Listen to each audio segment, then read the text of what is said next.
give Him a praise. Let's give Him thanksgiving. Purihin niyo siya. Luwalatiin natin siya. Hallelujah.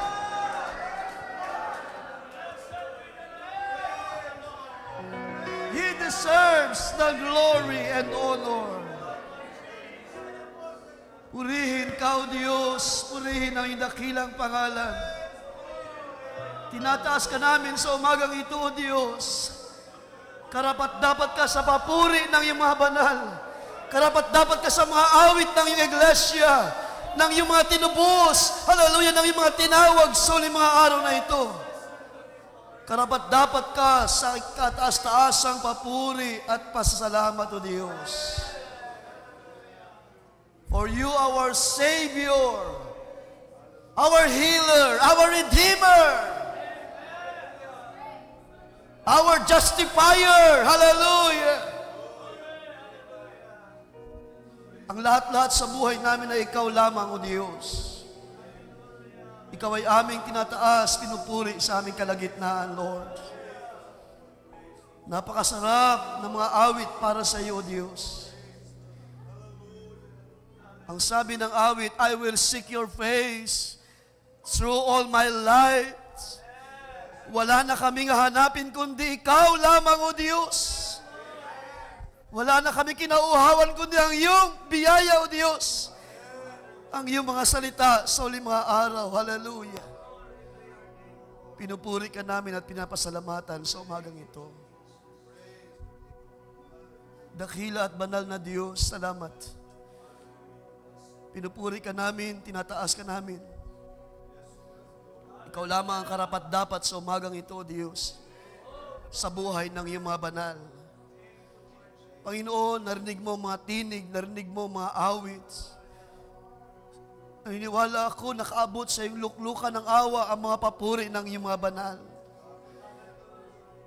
Ito lamang ang aming pinakamaliit na magagawa, O Diyos, ang magpasalamat sa iyo.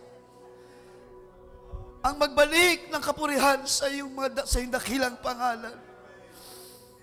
Dahil wala kaming magagawang anuman maliban, hindi ka gumawa ng biyaya, O Diyos. Kami ay walang anuman kung hindi mo kami tinawag sa uling mga araw na ito, O Diyos. Kami ay walang anuman kung hindi kami nakasumpong ng iyong lingap sa uling mga araw na ito. Kami walang anuman kung hindi ka gumawa ng may kalakasan sa buhay namin, O Diyos.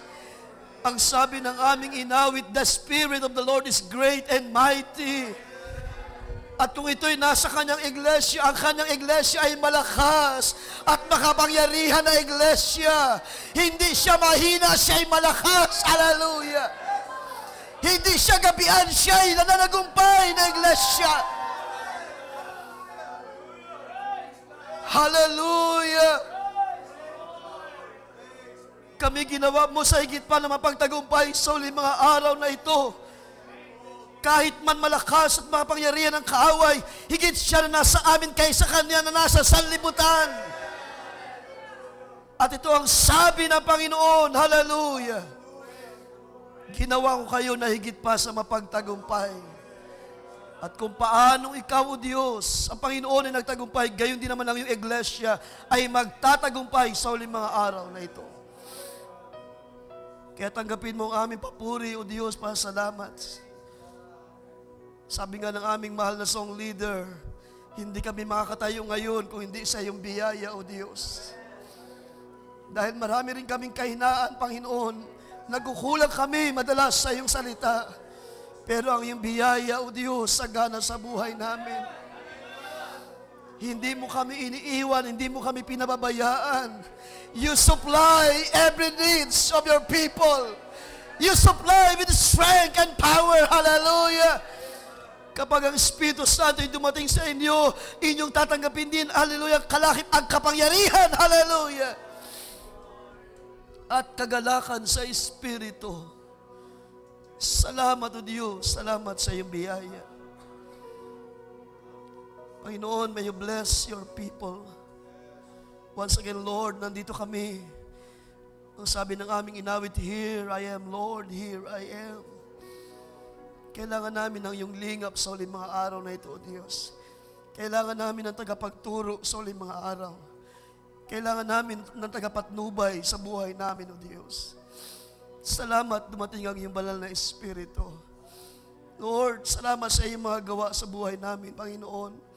Kahit man sa mga circumstansya, O Diyos, kahit man sa mga kalumbayan, kalungkutan, Lord, patuloy kang mabiyaya na Diyos na umaakay, na huwag kami lubusang malumbay sa mga karanasan sa buhay na ito. Kahit man sa gitna ng mga karamdaman, O Diyos, ay may biyaya ka para kami palakasin sa uling mga araw na ito. Pagalingin sa anumang uri ng karamdaman, dahil yan ang pangako mo sa kanila na sumasampalataya, O Diyos. Sa iyong pangalan ay may kaligtasan. Sa iyong pangalan ay may kagalingan. Hallelujah. Sa iyong pangalan ay may kalayaang lubos ang bawat isa. Lord, pagpalain minsan pa ang mga sandali, ang iyong mga salita, ang bawat isa, ang iyong malit na lingkod, kaming lahat ay humihingi ng pabor sa iyo, O Diyos. May you bless our life today with your word. Sa mga simpleng salita, O Diyos, pangungusap ay makatibay sa aming pananampalataya upang kami makalakad pa, O Diyos, na may kalakasan sa huling mga araw. Salamat sa mga prayer na iyong tinugon, Panginoon, ng iyong mga banal. Salamat, O Diyos, na aming mga puso na nalulumbay, O Diyos, ay iyong pinapalitan ng kagalakan sa iyong Espiritu. May you bless your people, mga kabataan, mga magulang. Pagpalain mo pa kami, O Diyos, sa araw na ito ng iyong mga salita. Panginoon, aming inaangkin, aming kiniklaim, O Diyos, na kami ay iyong pinagpala na, tapos mo na pinagpala ang bawat isa. At kung ano man ang mga pangangailangan, O Diyos, ay ang iyong kamay ay laging bukas, ang iyong unat na bisig ay laging umaabot sa bawat isa. Sa lahat ng ito, Panginoon, bayang ikaw ang masaulian ng lahat. Sa iyo ang lahat ng papuri, sa iyo ang lahat ng kaluwalhatian, O Diyos. Sa iyo ang lahat ng pagdakila, hallelujah. Ibinabalik naming maingat sa tanging pangalan lamang ng aming Panginoong Kristo Jesus, ang aming manunubos at tagapagligtas. Can we say amen and amen? Minsan pa ating palapakan ang Panginoon. Can we say praise the Lord? Everybody say praise the Lord. Praise be the name of the Lord. Hallelujah. Purihin ang Panginoon, purihin siya.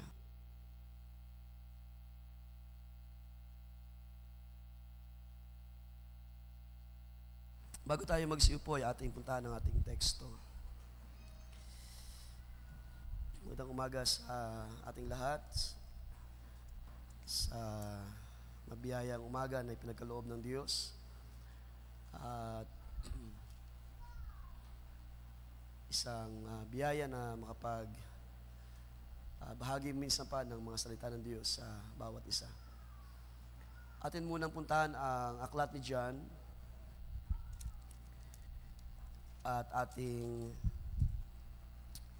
sa ngayon ay naka-hold ang ating series. Kaya as the Lord leads, yun ang aming pinaglilingkod sa bawat isa kung ano ang nais ipahayag ng Panginoon. Sa John chapter 14, 2 talata ang ating babasahin. May mga bagay lang na gusto kong tingnan sa mga salitang ito at ito hindi na bago sa atin.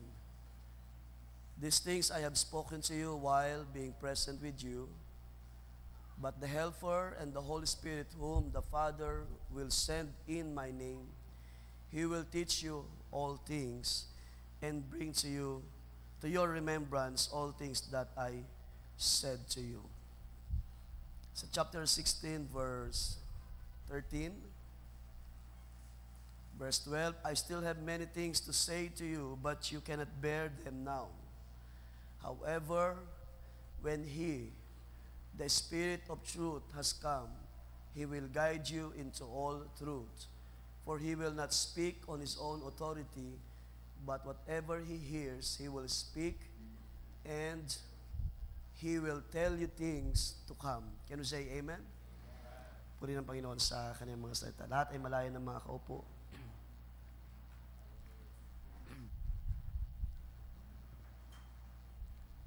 Muli, magandang umaga sa ating lahat. Purihin ng Diyos at salamat sa mga awit, testimonies, at salamat sa inspirasyon. na pinagkaloob ng Diyos sa ating lahat. At andito kasama natin ulit sa gawain si Nanay Susan. God bless you po. At maaaring may ilang mga bagay pa na nasikaso ang ating kapatid. So sa ating lahat, purihin ng Panginoon at napakasarap maghandog sa Diyos ng awit, pagsamba. Dahil dito lamang tayo nakakabawi sa Panginoon. Sa maraming bagay na ating pinagdadaanan, ay wala tayong ibang magawa kundi magbalik sa Diyos ng pasalamat. I hope na bawat isa ay nakakapaghandog tayo mula sa ating mga puso, ang sabi nating inawit, ating siyang pupurihin, ating siyang sasambahin with all our strengths, with all our hearts. Panahon na ito siguro mga kapatid, I believe na huwag na tayong tira pa ng mga bagay sa ating mga puso. Ating i-let go ang maraming mga bagay. Kaya ng Diyos tapatan ang inyong mga kalumbayan, mga kapatid. Kaya ng Diyos tapatan ang ating mga kabigatan sa mga panahon na ito. So I can say na was touched, mga kapatid, sa awit ng mga young people. Dahil sabi ko nga, I was once a part of this youth ministry. At naging bahagi sa unang mga taon ng ministry ng kabataan. At how many times na rin na aking sinasabi sa Panginoon, marahil kung hindi ginamit din ng Panginoon ang ministry ng kabataan, hindi ko alam kung ano yung aking sitwasyon ngayon, kalagayan sa mga panahon na ito. Of course, ang salita ng Diyos, pinakamalaga. Pero ang ministry na pinagdaanan natin ay ginamit ng Diyos. Kaya, nawa, katulad ng gawain last Thursday, sa anniversary ng mga young people, ay isa ako sa pinagpala ng salita ng Diyos, pangaral ng ating Pastor Joe. At ang kanyang pangaral ay masabi ko na balanse lang para sa mga may gulang, para sa mga bata. Especially sa mga kabataan, dalangin ko na meron kayo nakuha na mensahe. Tama ang mensahe dahil mahirap mag-press on nang walang goal. Baka press on lang tayo ng press on pero malabo ang ating hinaharap. Malabo ang ating nakikita sa ating harapan. Subalit kung ito'y malinaw, niniwala ako na sabi nga ng Scripture, ang ating pagpapagal ay hindi mawawala ng kabuluhan. Di ba? Ang ating goal ay ang kalwalatian ng Diyos na nag-aantay sa bawat isa. Ating goal ay ang madamitan ng katawan na wala ng kasiraan. Ang ating goal ay malubos ang gawa ng Diyos sa buhay natin. Kaya salamat sa biyaya ng Diyos sa nakalipas na youth anniversary. At naniwala ako na ito ay malaking bahagi pa rin sa ministry ng mga kabataan, lalo na maraming mga sumisibol ng mga young people. Maraming mga mas bata, maraming mga teenager. Kaya hindi biro sa ating youth leader. Hindi biro ang ginagampanan ng ating youth leader.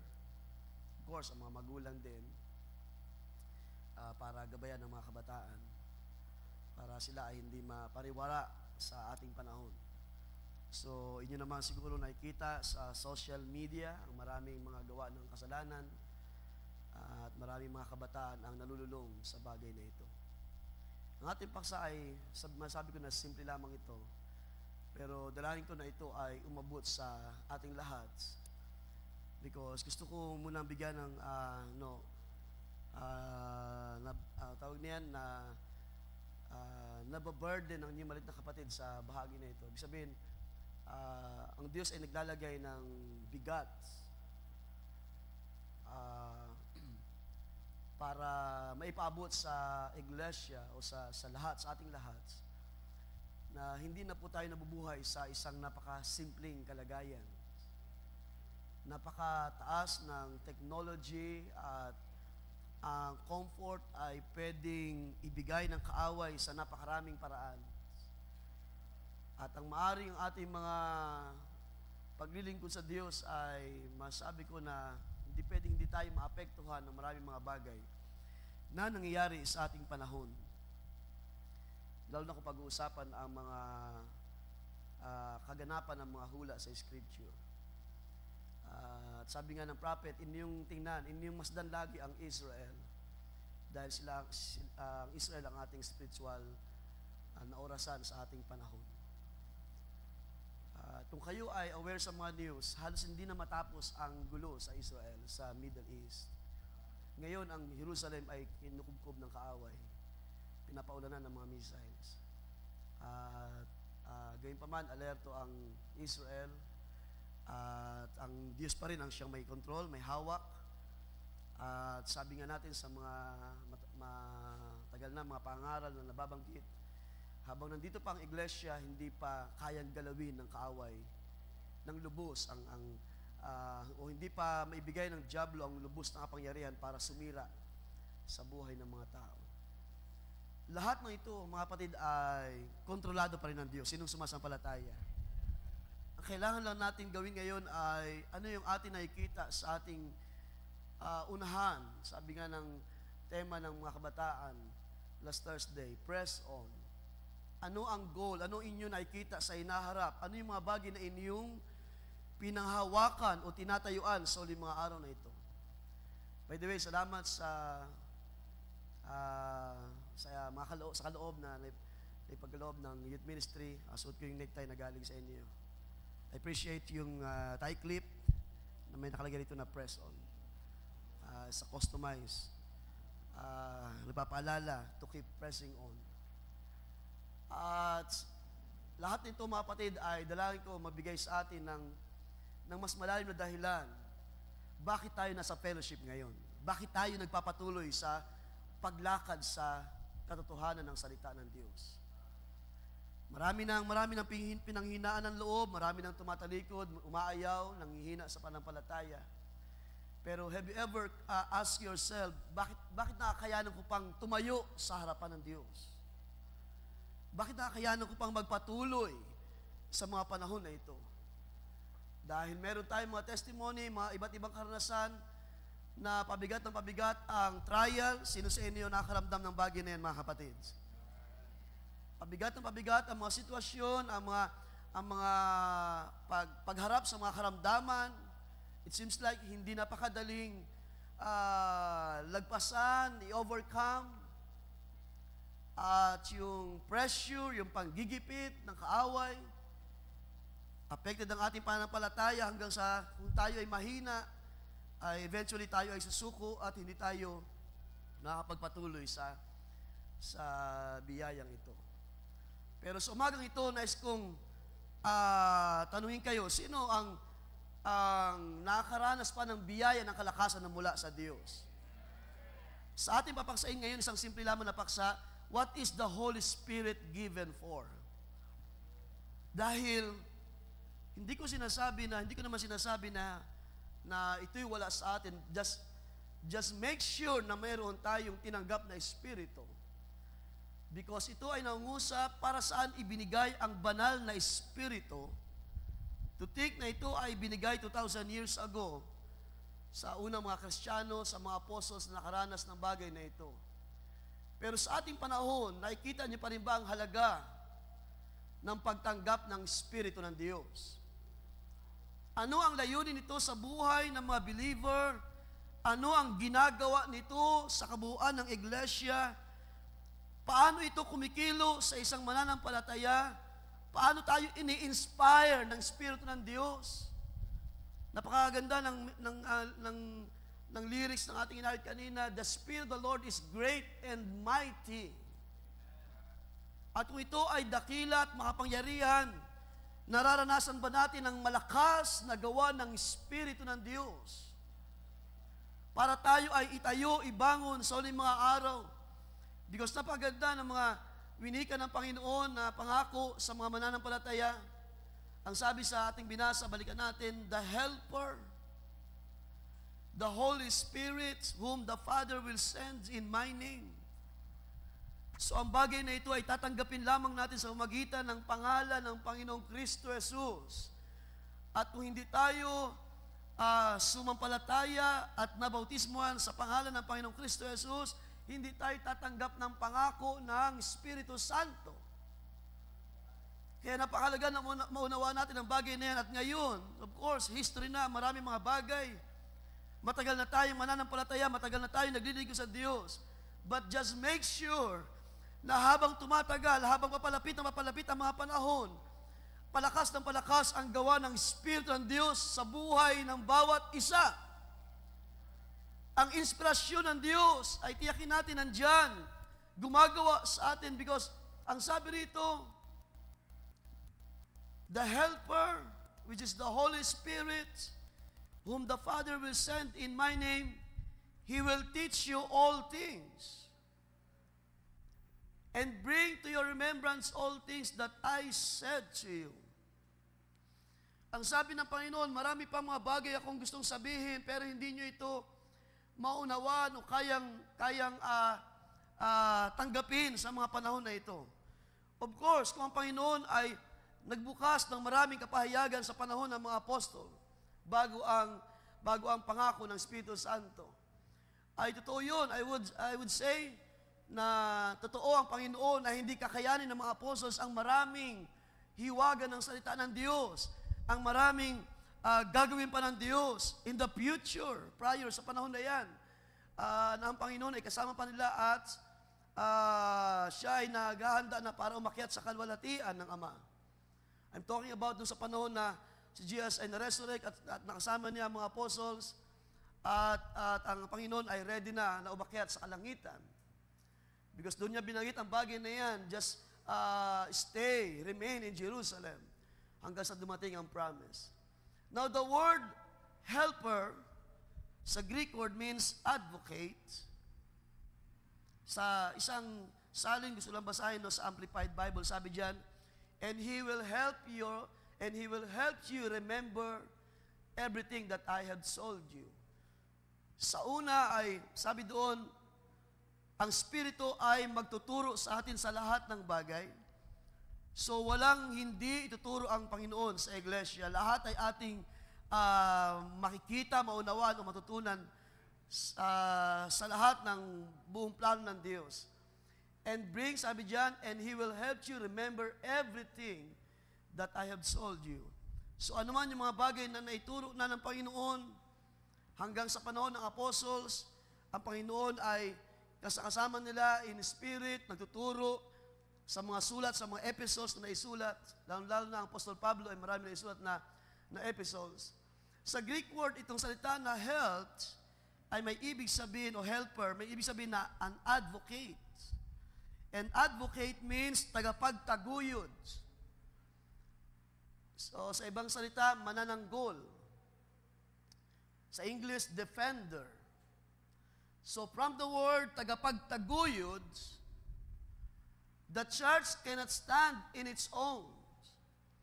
Kailangan nating tanggapin, katulad sa karanasan ng mga unang Kristiyano, ng mga apostles, kailangan nilang tanggapin ang pangako na Espiritu Santo dahil ito ang tagapagtaguyod ng buhay ng mga anak ng Diyos. Ito yung magtatayo sa iglesia. Sa magitan ng Espiritu ng Diyos na malakas at makapangyarihan, ang iglesia ay ibabangon ng Diyos, at yun ang nangyari sa Book of Acts. Ibinangon ng Diyos ang mga unang Kristiyano na naselyuhan, na tumanggap ng bautismo ng Espiritu Santo. And I can say na simula sa panahon na yun hanggang sa mga panahon na ito, ang church ay hindi po govern ng tao, ang church ay govern ng Diyos. Ang church ay under sa works ng Espiritu Santo. Hindi tayo lumalakad sa ating sarili, hindi tayo nag-iisip sa ating sarili, hindi tayo nagsasalita sa ating sarili lamang. Kailangan natin ang tagapagtaguyod sa iglesia. Kailangan natin ang tagapagturo na mula sa Diyos. Dahil lalo na sa ating panahon, paano nyo lalampasan ng maraming influence ng sanlibutan? Mga kabataan lalo na. Kaya nga, one time I think sa mga nakalipas na mga pag-meeting sa music ministry, no?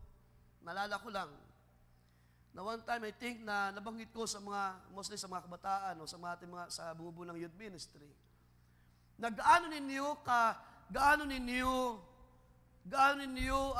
inilalapit ang inyong sarili sa salita ng Diyos. Ibig sabihin, tayo ba ay meron pa ring panahon to study, to meditate, to read the scriptures, na hindi lang tayo basta nagtutugtog o just a musician, kundi tayo ay mga musician led by the Holy Spirit. Na tayo ay mayroong personal na karanasan sa pagkilos ng Espiritu ng Diyos. Hindi katulad ng mga churches sa ating panahon na mostly ang mga musicians ay bayaran or I should say mayroong may wage, may upa, may mga sahod. At kung wala ng sahod, ay pwede nang lumipat sa ibang iglesia para magtugtog. So, ganoon po ang sistema ng mga denominations sa ating panahon. Pero sa atin, by the grace of God, lagi namin sinasabi sa inyo, ang Diyos ang bahalang magbalik ng lahat ng ating mga na-contributes, na itutulong sa ministry, ginagampanan ng mga ministeryo, at ang inyong malitalingkod sa abot ng biyaya. Kung may biyaya na sapat ang Diyos, ay maka-share, makabahagi in a little way, sa kaya na gawin ng ministry. Pero may Diyos na hindi natutulog na nakakita ng inyong pagpapagal. At ang ating ginagawa na pagpapagamit, leading by the Spirit of God, at hindi lang tayo basta mga nasa ministry, kundi meron tayong mga personal na stand sa Word of God. And that's why masasabi ko rin na ang church na ito ay hindi tayo governed by man, tayo ay governed by God, governed by the Word, governed by the works of the spirits of God. Hindi tayo lumalakad sa ating mga sarili, mga kapatid. Hindi tayo nasa ministry dahil meron tayong mga sariling, mga personal na mga lakad sa panahon na ito. So what is the Holy Spirit given for? So yun ang aking gustong bigyan ng diin. Gusto ko lang bigyan ng emphasis ang bagay na ito. At dalangin ko na ito ay makatulong din sa ating lahat.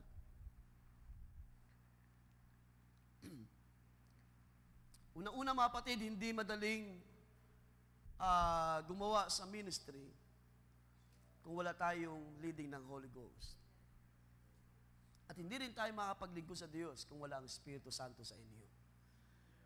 Otherwise, mapapagod tayo sa ministry. Ganyan pa man, pwedeng tayo ay nandito, sabi nga ng pangalan pa sa last Thursday, pwede tayong gumawa sa ministry, sa ubasan ng Panginoon. Pero ang sabi ng prophet, doing the service of God without the will of God. Pwede palang mangyari yun na tayo ay gumagawa na, naglilingkod, sabihin natin, yung term, naglilingkod sa Diyos, gumagawa sa ministry, pero pwede rin palang mangyari na ito ay sa atin lamang. Sabi nga ng pangaral, walang personal na goal, walang personal na nakikita sa hinaharap ng mga gawa ng Diyos. Kaya nauuwi sa salita na without the will of God. Kapag ganun ang direksyon ng ating mga paglilingkod sa Diyos, sayang ang mga panahon, sayang ang mga salapi, sayang mga oras natin ginugugol sa fellowship.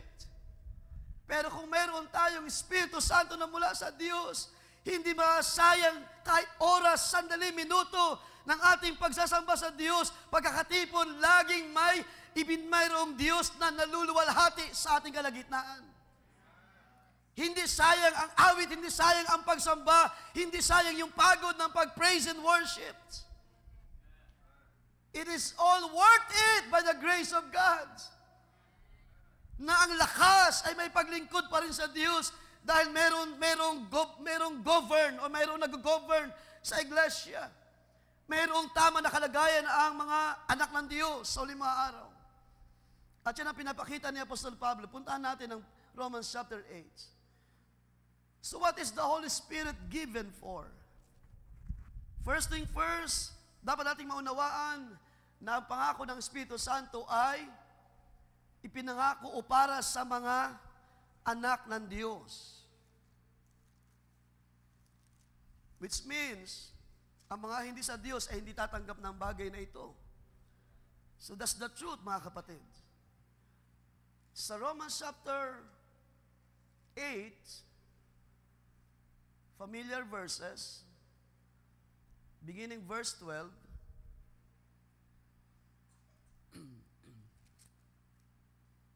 Therefore, brethren, we are debtors, not to the flesh, to live according to the flesh. For if you live according to the flesh, you will die. But if by the Spirit you put to death the deeds of the body. So kapag nandiyan, gumagawa ang Espiritu ng Diyos, atin daw pinapatay, sinisira, winawasak ang gawa ng laman. Sabi diyan, and then you will live. For as many as are led by the Spirit of God, these are sons of God.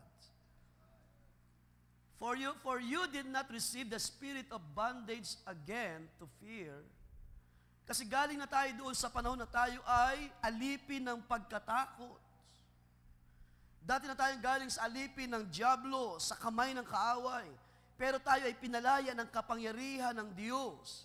At nang dumating ang Espiritu ng Diyos na makapangyarihan at dakila, sabi ng ating inawit kanina, the Spirit of the Lord is great and mighty.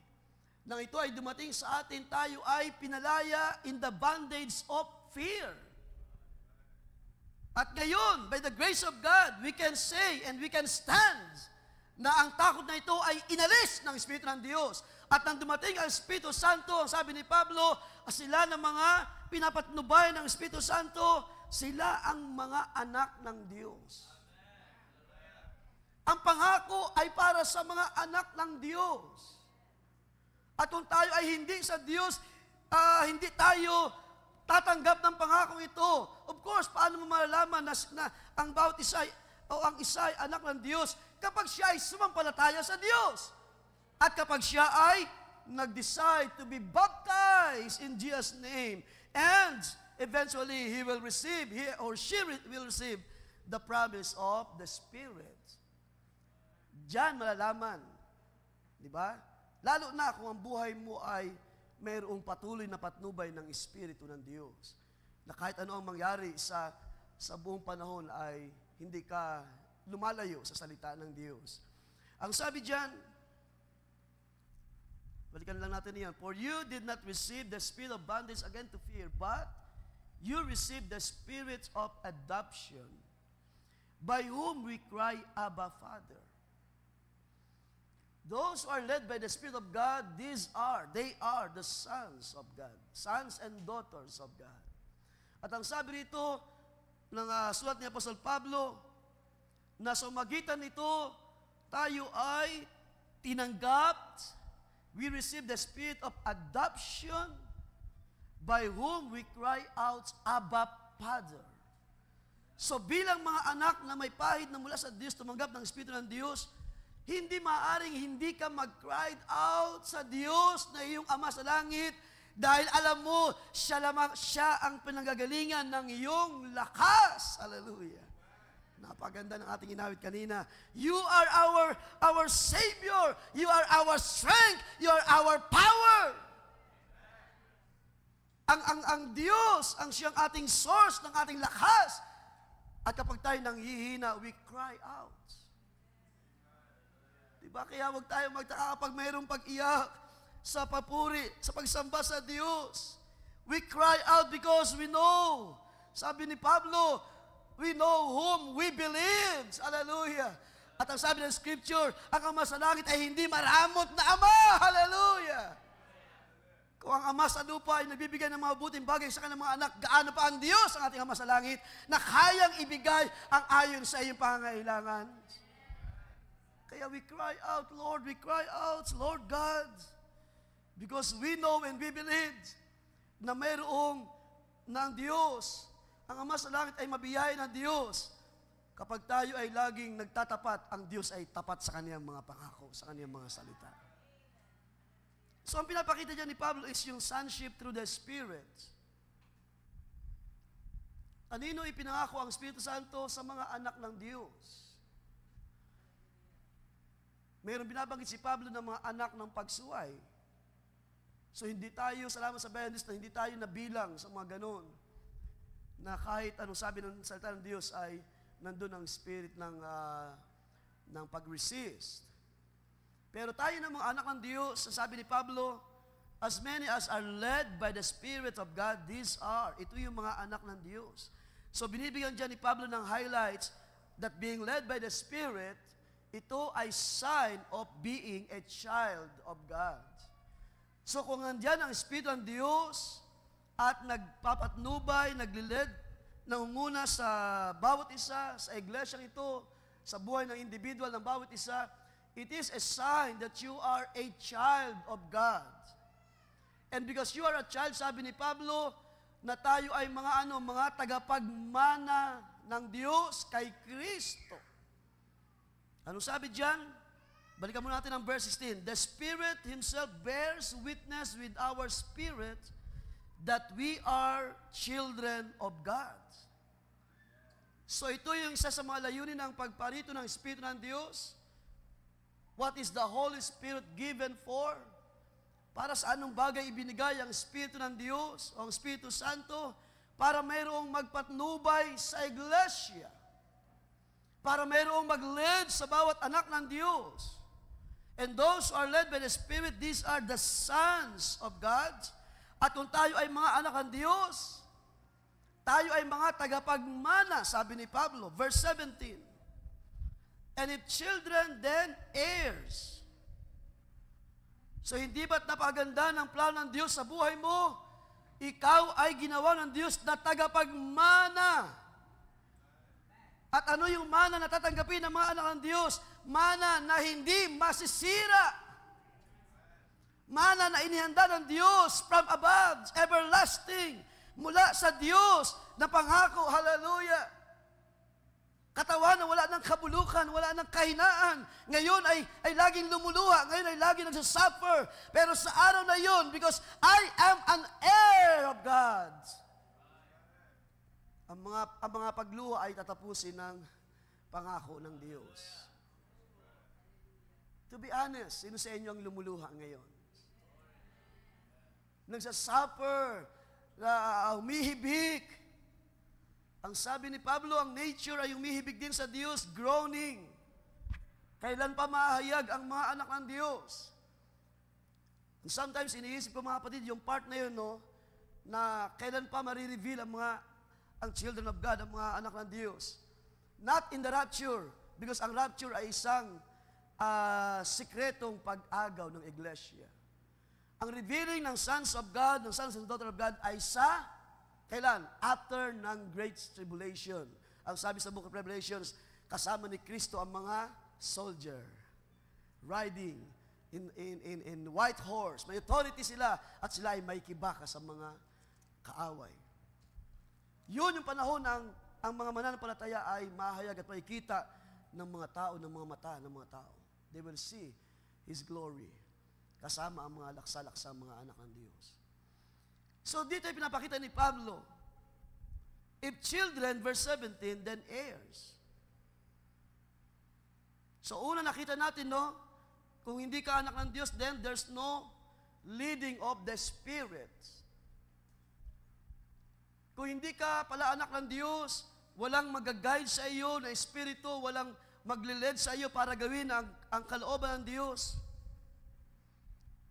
Yun ang dahilan na may mga Kristiyano na gapian sa laman. Talunan pagdating sa tawag niyan, sa physical body. Because ang katawan na ito, sabi nga ng prophet, ay marami pang basura dito, maraming mga bagay ng kahinaan pa sa laman. Na kung hindi tayo mag-yield sa Espiritu ng Diyos o hindi natin ipapaubaya sa kapangyarihan ng Espiritu ng Diyos, lagi tayong matatalo ng ating laman. yung pagparito pa lang sa gawain ay isa ng labanan, isa ng paikibaka sa laman, kay hirap bumangon para pumaroon sa presence ng Diyos. Kailangan mo ng patnubay ng Espiritu ng Diyos para ikaw ay ibangon sa iyong kalagayan. Hindi biro, sabi nga natin, hindi biro ang labanan sa huling mga araw. It is not flesh and blood, but we wrestle against principalities, against the rulers of the works of Satan sa kalangitan, sa kahanginan. At ang iglesia na ito, ang bawat tumanggap ng Espiritu ng Diyos, ito yung magsisilbing kapangyarihan ng bawat isa para tayo ay makaharap sa maraming labanan sa ating panahon.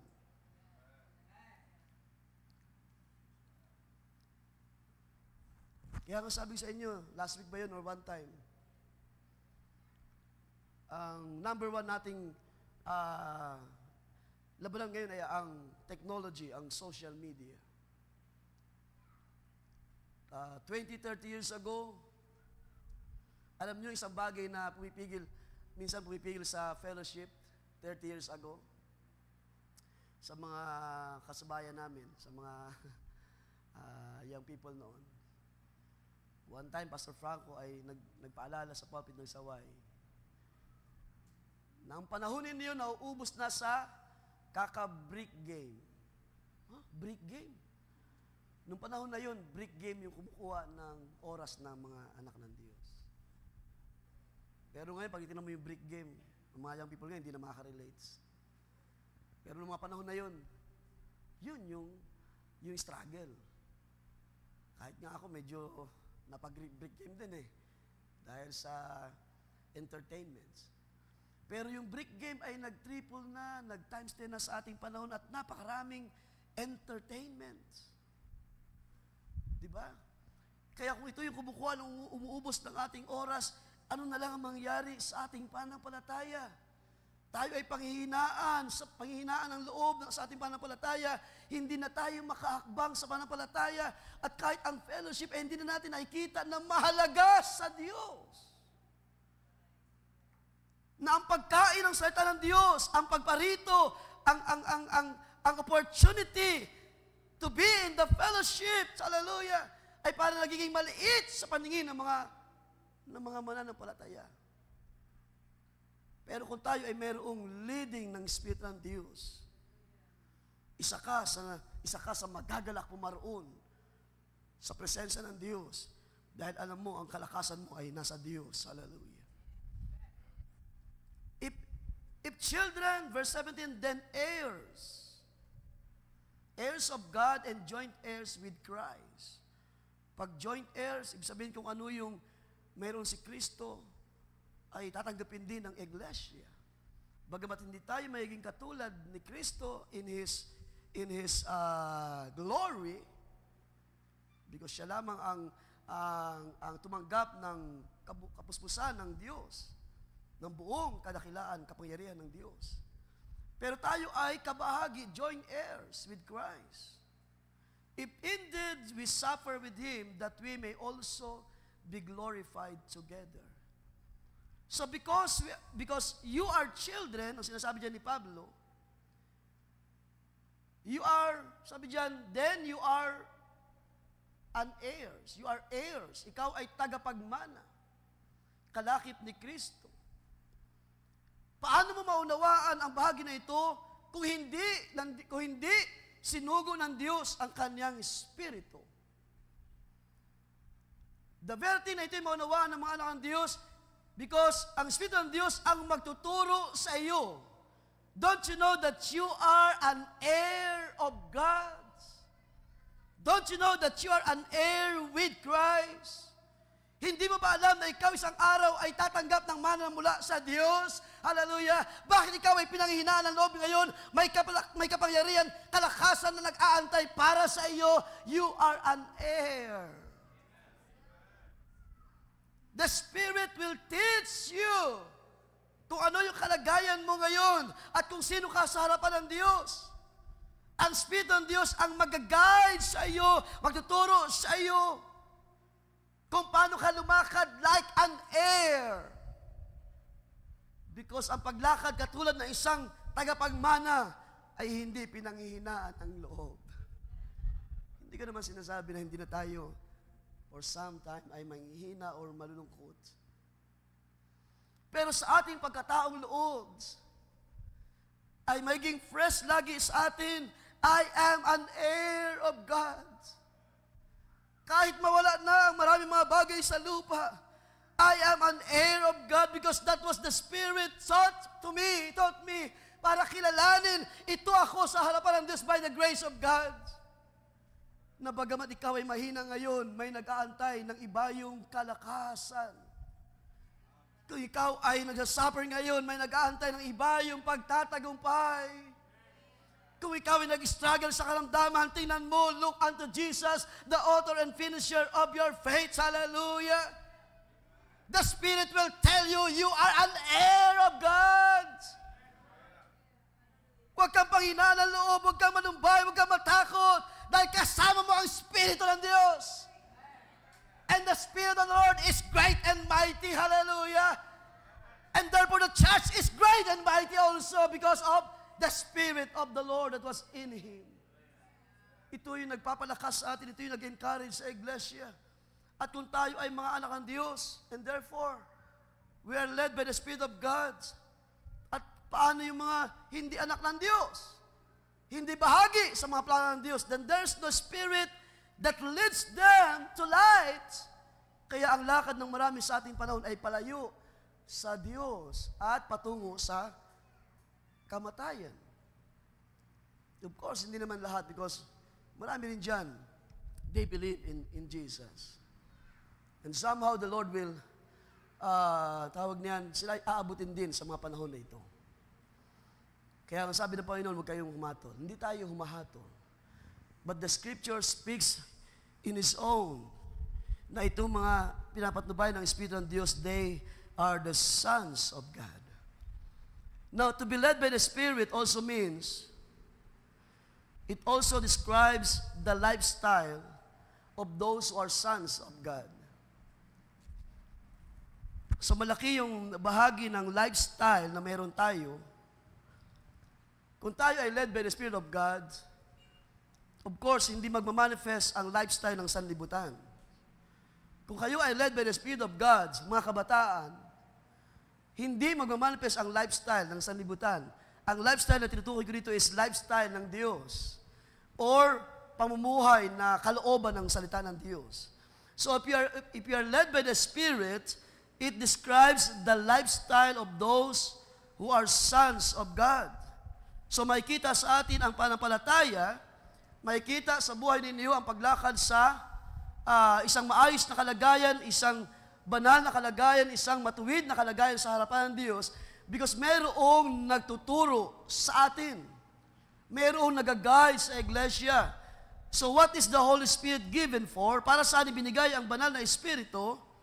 Ang Espiritu ng Diyos, ang sabi sa ating binasa, siya ang magtuturo sa atin sa lahat ng bagay.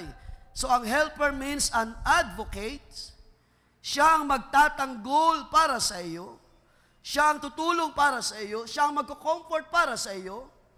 Ang sabi diyan, will teach you all things. So ipagtatanggol ka ng Espiritu ng Diyos sa lahat ng kasinungalingan. At habang ang tao ay nagsasalita, the more na siya ay lumalayo sa Diyos. Kapag ang tao ay nagsasalita in his own, ng kanyang sarili at walang salita ng Diyos, the more siya ay nagsasalita against God, against the Word. Dahil wala pong salita na absolute except the Word of God. Well, pwede tayong magsalita ng may kaayusan, may tawag niyan, may wisdom, pero yan ay wisdom of man. Sabi ni Pablo, not the wisdom of God. At yan ay pwedeng gamitin ng mga tao to defend themselves, their life, para mga tuwiran sila sa kanilang mga sarili. Pero ang Pablo nagsabi, ang wisdom of man ay iwawasak ng Diyos. And that's why ang church ay hindi siya tumatayo in his own wisdom. At ang pangako ng Espiritu Santo ay magtuturo sa atin. Siya ang magiging advocate, siya ang magtatanggol sa iyo sa lahat ng mga bagay ng kasinungalingan. The Spirit will teach you in all things at hindi papayag ang Diyos na ang kanyang iglesia ay pasukin ng mga kasinungalingan. Hindi papayag ang Diyos, mga kapatid. Hindi papayag ang Diyos na for so long sa ministry na tayo ay magiging gapian pa rin hanggang ngayon, talunan sa maraming mga bagay. Ang Diyos ay naghahanap na, panahon na, para ikaw ay bumangon. Hallelujah! Sabi ni Pablo, it is a high time to awake. Bumangon mula sa pagkadapa, bumangon mula sa pagpangihina, it's a high time to awake. At kapag ikaw ay ibinangon ng Diyos sa magitan ng kanyang Espiritu, sabi diyan, the Spirit will teach you all things. Balikan natin, sabi diyan, chapter 16, verse 12.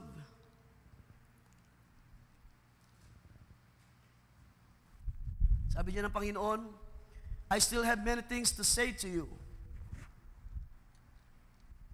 but you cannot bear them now. However, when He, the Spirit of truth has come, He will guide you into all truth. Now, sa mga nag-aaral ng Saturdays, lalo sa mga brothers, no? Dahil kapag tayo nagbabasa ng mga commentaries, madalas, most likely talaga, dahil hindi naman sila tumanggap ng whole truths, ay ini-interpret nila ito as another person. Pero kung ating titingnan ng Scripture, ang Spirit of truth, it is God Himself in the form of Holy Ghost. Na kapag siya'y dumating, He will guide you into all truths. For He will not speak on His own authority, kaya nga hindi siya another person, hindi siya tatayo sa kanyang sariling authority o magsasalita in His own authority, kundi siya ay magsasalita according to what God says. Kung ano yung sinabi ng Diyos. Kung ano ang nais ipaabot ng Diyos. And by Spirit, yun ang ginagawa ng Diyos sa iglesia. Sabi diyan, the Spirit of truth has come, He will guide you. He will guide the church. For He will not speak on His own authority, but whatever He hears, He will speak, and He will tell you things to come. So sa John 14 verse 26, ang ginamit doon ay the Spirit will teach all things. So ituturo ng Espiritu ng Diyos ang lahat ng mga bagay sa iglesia. Walang ililihim ang Diyos. Sino nagagalak sa bagay na yan? Lahat ay ihahayag ng Diyos para sa iyo because ang Diyos ay nagmamahal sa iyo. Ang Diyos ay umiibig sa iyo. Ang Diyos ay nagkikare sa iyo. At hindi ang Diyos maramos sa kanyang mga plano para sa iyo. Ihahayag niya ang lahat ng bagay para sa iyo. Sa John 16 verse 13, ginamit naman, the Spirit will guide. So hindi nalalayo ang kaisipan, no? The Spirit that is in the church will teach the church all, or it will guide the church. Kung nyo naman titingnan, ang Greek word niyan is, ang teach is to teach. Ganun lang siya kasimple, para magturo. And then yung word na guide is to guide, para pumatnubay. So anong gagawin yan? Papatnubay ng Espiritu ang iglesia sa buong katotohanan. Lalo na sa ating panahon na napakarami ng perversion ng Scripture. Kahit man ang pagiging ang salitang holiness ay nababaluktot na or naiiba na ang pananaw ng iba.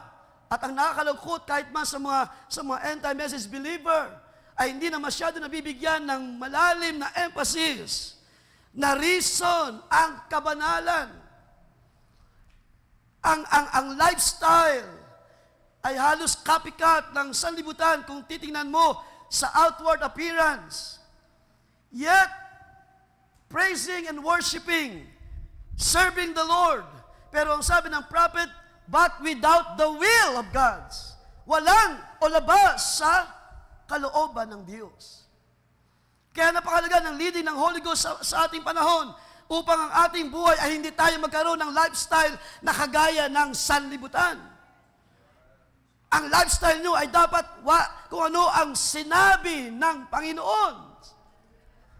Bilang mga kababaihan sa iglesia, ay mayroong modest na kalagayan, mainhin na kalagayan, maayos, may kaayusan ng paglakad ng pagkasalita.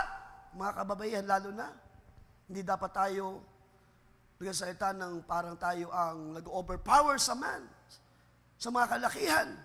Kundi tayo ay mainhin, maayos. To the point na minsan, kahit ikaw ay gusto mo magpaliwanag, in humbleness pa rin. Gusto mong magatwiran, mayroon pa ring respeto sa iyong kausap, mayroon pa ring biyaya, mayroon pa ring grace. So, ano gagawin ng Espiritu ng Diyos? The Spirit will teach and the Spirit will guide the church. At tingnan nyo mga kapatid, balikan natin ang nangyari sa Book of Acts. Dahil ito ay sumasalamin sa ating panahon. Punta natin ang Acts chapter 1.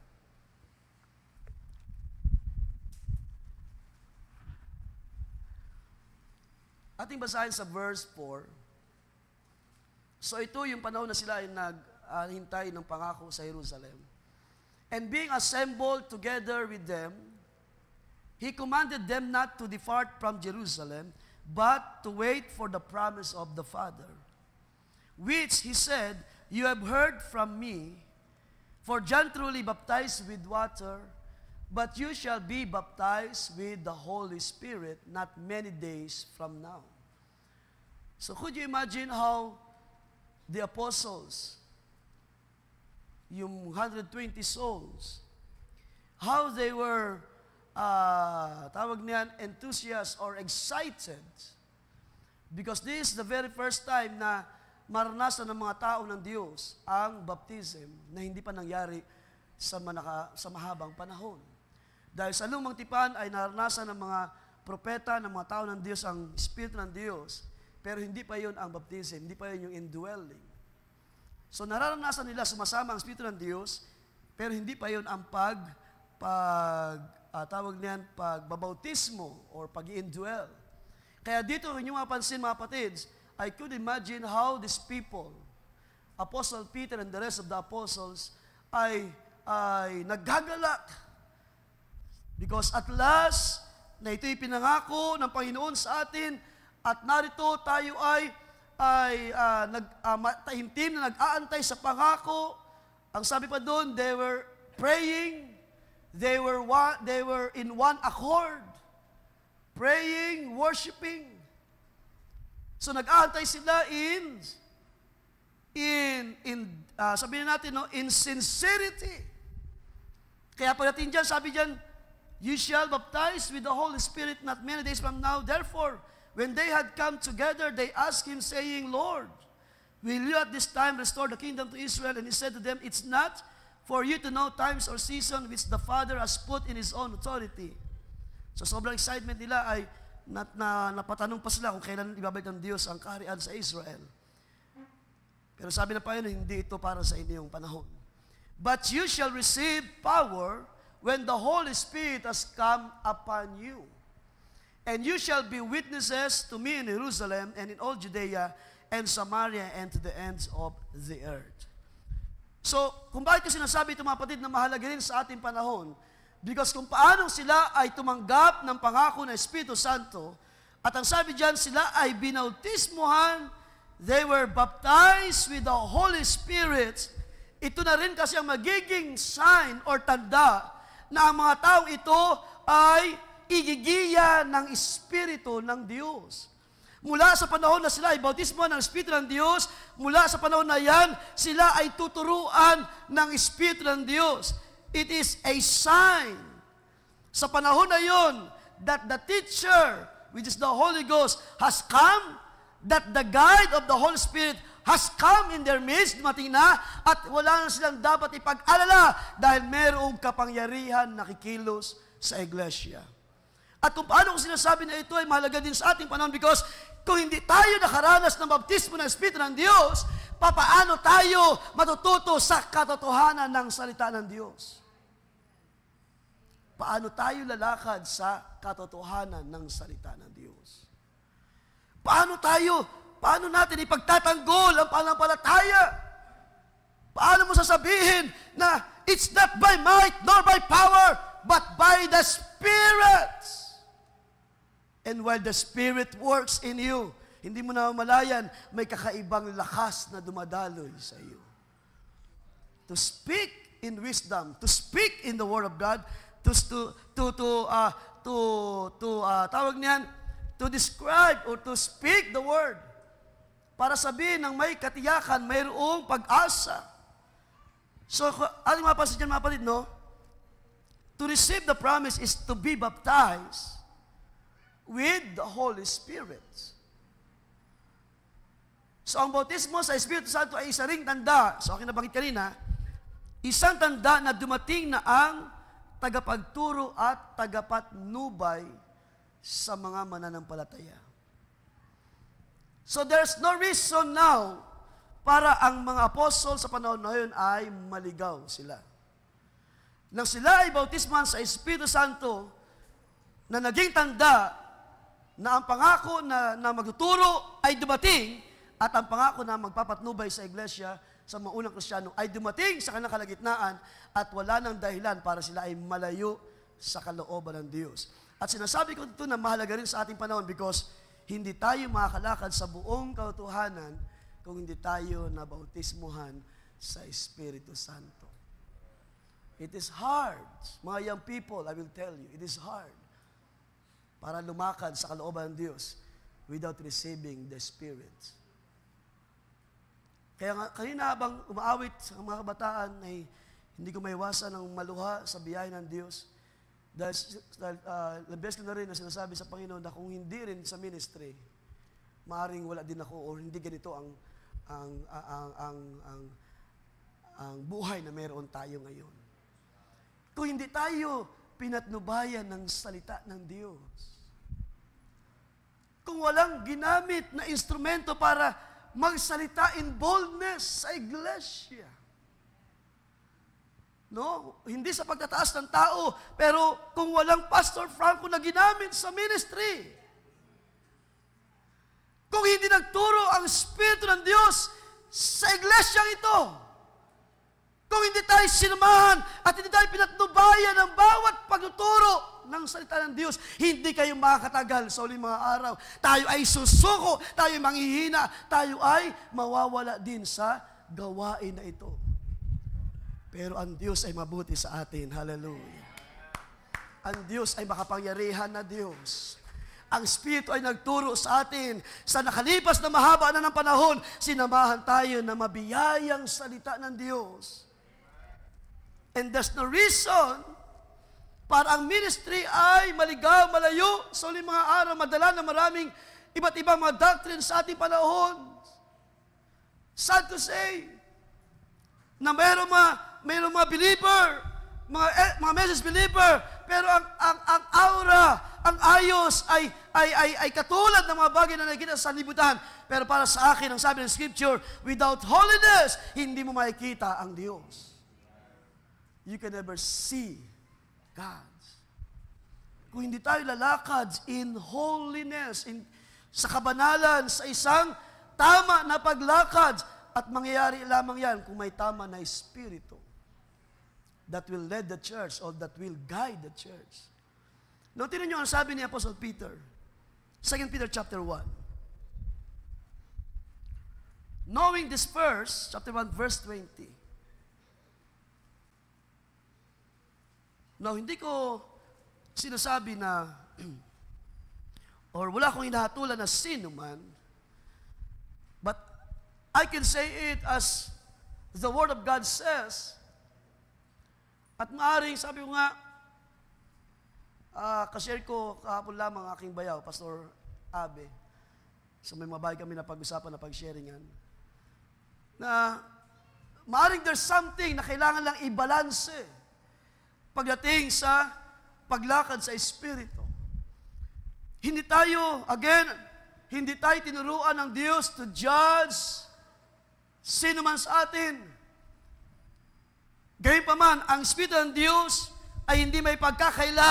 Ang Espiritu ay nagtuturo at nag-guide. Kung ang Espiritu ng Diyos ay nariyan sa iglesia, mayroong pagtuturo, mayroong pag-guide in the whole truth. Yes, it is possible na maaaring hindi pa naabot ang maraming mga bagay.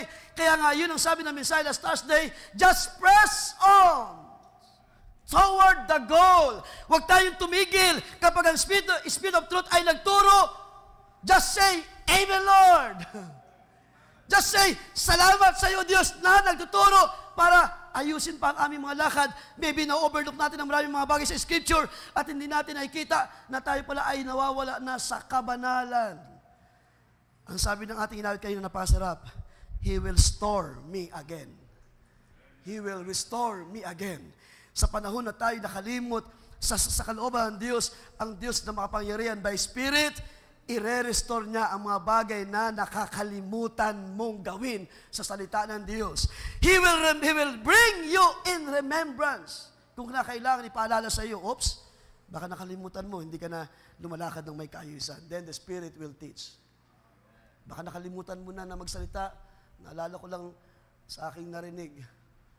Mga brothers, medyo minsan nakaka-adapt tayo ng mga words sa libutan. Imbis na brother, pre. Parang medyo na-overlook natin. Brad, okay ka ba dyan? Pero, pre, okay ka lang dyan, pre? Medyo iba yata yung dating. Pero kapag nandiyan ang Espiritu ng Diyos magtuturo sa atin, mayroong mas better word na gamitin other than pre. Just say, brother, sister.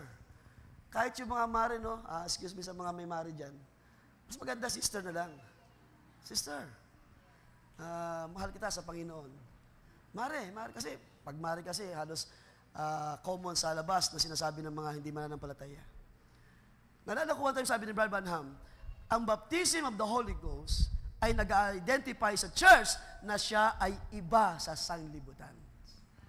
So the way we speak, the way we walk, the way we think, anumang pamumuhay na mayroon tayo, it is because mayroong kumikilos na Espiritu. Mayroong nagtuturo sa iyo, mayroong nag-guide sa iyo kung ano yung dapat mong gawin. At ito'y pinapakita ni Apostle Peter, chapter 1, verse 20, knowing this first, that no prophecy of Scripture is of any private interpretation, for prophecy never came by the will of man. So yan ay katotohanan. But holy men of God spoke as they were moved by the Holy Spirit. Holy men of God. Sino ba itong mga banal na tao ng Diyos? Pinabanal. By His Spirit, by His grace, by His Word. Sila daw ay pinakikilos ng Espiritu ng Diyos at hindi sila nagsasalita sa kanilang sarili. Ang mga propesiya ay naisulat. Ito ay nabanggit na salita because they were moved. May Espiritu na kumikilos, may Espiritu na tuturo sa kanila, may Espiritu mula sa Diyos na nag-guide kung ano ang kailang isusulat, kung ano ang kailang sasabihin in prophecy. At ganoon din naman sa ating panahon, mga kapatid. Nang sabihin doon ni Jesus that you will be a witness to me. At hindi po tayo magiging witness of Christ without the baptism of the Holy Ghost. Because pwede nating ipangaral ang Scripture, sabihin natin ang gospel ng ayon lamang sa ating karunungan, but not in the will of God. Pero para sa atin, kaya nga, I know, na-challenge ang mga young people last Thursday, lalo na mga brother, na kayo ay mayroong goal, na kung paanong sa biyayang Diyos, sa ilang mga testimony ni Pastor Joe, na naging unang bahagi ng youth ministry. Pero sabi nga niya, hindi ako nagpupuri para sa aking sarili, kundi lahat ng kapurihan ay para sa Diyos, mauwi sa Diyos. Na ang mga panahon na yun ay ginamit in preparation. At sino mag-aakala? Wala sa atin ang nakakaalam anong mga plano ng Diyos. Ang tanging lamang natin nakita, mayroon tayong goal.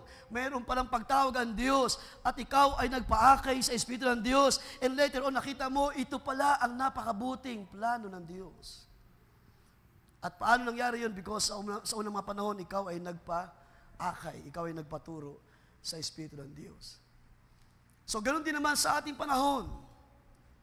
Niniwala ako, mga kapatid, na kung nasa atin ang Spirit of Truth, tinanggap mo ang bautismo ng Espiritu Santo, ikaw ngayon ay pinakikilos ng Espiritu ng Diyos.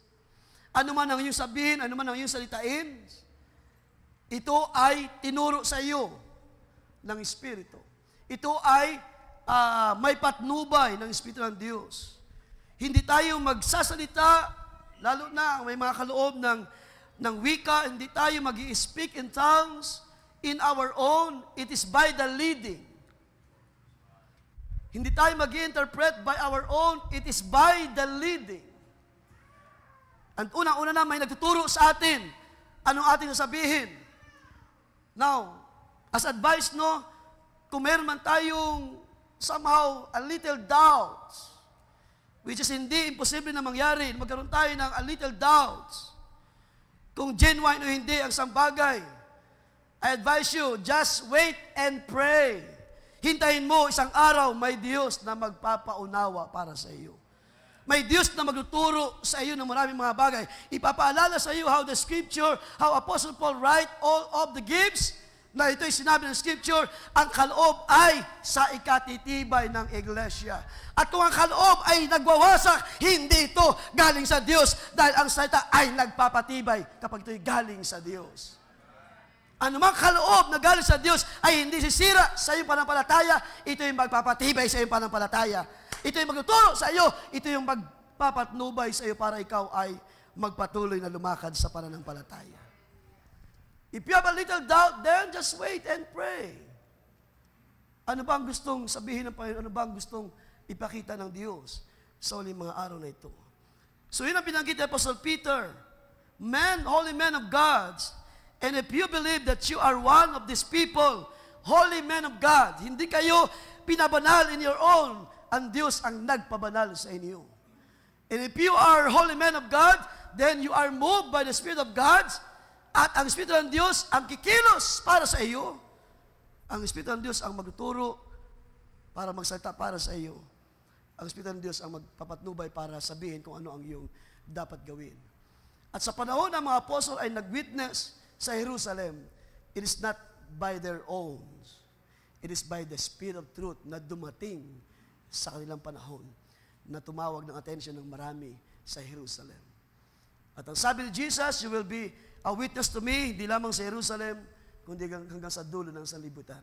Kaya bahagi tayo doon sa mga sinabi ng Panginoon na kapag dumating ang Espiritu Santo, ito yung magtuturo sa inyo sa lahat ng bagay. Ito yung papatnubay sa inyo sa lahat ng bagay. Is that right, mga kapatid? Amen po ba? Ating palapakan ng Panginoon, mga kapatid, sa bagay na ito. So it is clear, men and women of God are moved. So ibig sabihin, mayroong tuturo sa atin by the grace of God, at ito ay individual na ating karanasan. Lahat tayo ay mayroong dapat experience sa baptism of the Holy Ghost para tayo ay mag-guide ng Espiritu ng Diyos at hindi tayo malayo sa kalooban ng Diyos. So what is the Holy Spirit given for?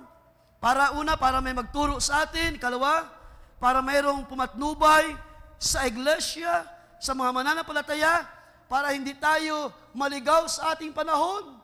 Baka ang akala natin ang ating sinusundan ay katotohanan, yung pala, hindi na pala. Sistema na pala ng tao ang ating sinusundan, salita na pala ng tao ang ating sinusundan, hindi na pala inspirasyon na mula sa Diyos. God forbid. Kaya nga sabi ng Scripture, huwag kayong sumpain ng tao ng titiwala sa tao. Pero mali ding isipin, alam niyo yung katwiran ng iba? Ay kung ganun palang sinabi ng Diyos, kaya nga wala akong pinapakinggan ng mga pastor. Kaya nga wala akong pinapakinggan ng mga ministro. So, out of context. Hindi po yun ang ibig sabihin. Because kung ang tagapagturo ay sinugo ng Diyos, galing sa Diyos, ang manifestation ng salita ay may katotohanan, may gagawin sa buhay ng mga tao. Hindi ito magli-lead in astray. Hindi ito magli-lead sa kawalan ng pag-asa. Kaya nga sa ating naibahagi last Wednesday, buhay na buhay ang pag-asa ng mga mananampalataya, even in the time of death. Hallelujah! Dahil meron ng Espiritu nagturo sa atin, and even Paul ay kanyang hinamon ng kamatayan. Kung ikaw ay meron Espiritu ng Diyos, kaya mong hamunin ang kaaway. Kaya mong hamunin ang anumang karamdaman sa mga panahon na ito. At alam niyo mga kapatid, lahat tayo, lagi namin sinasabi na lahat tayo ay hindi exempted kahit man kami ng mga tumatayo sa inyong harapan. Kaya nga ako ay matagal na rin nag-struggle sa aking braso. Maaaring hindi ko lang madalas na binabanggit, pero ito yung naipasama ko na sa prayer request a month ago. So 2 months na napakabilis niyang sumakit ang aking braso kapag ako'y matagal na nag-computer, nag-study, nangangalay, at ramdam ko yung pananakit, yung mga nerves hanggang sa aking daliri. Naramdaman ko yung pananakit. So merong struggle, merong pain kung kinakailangang tiisin.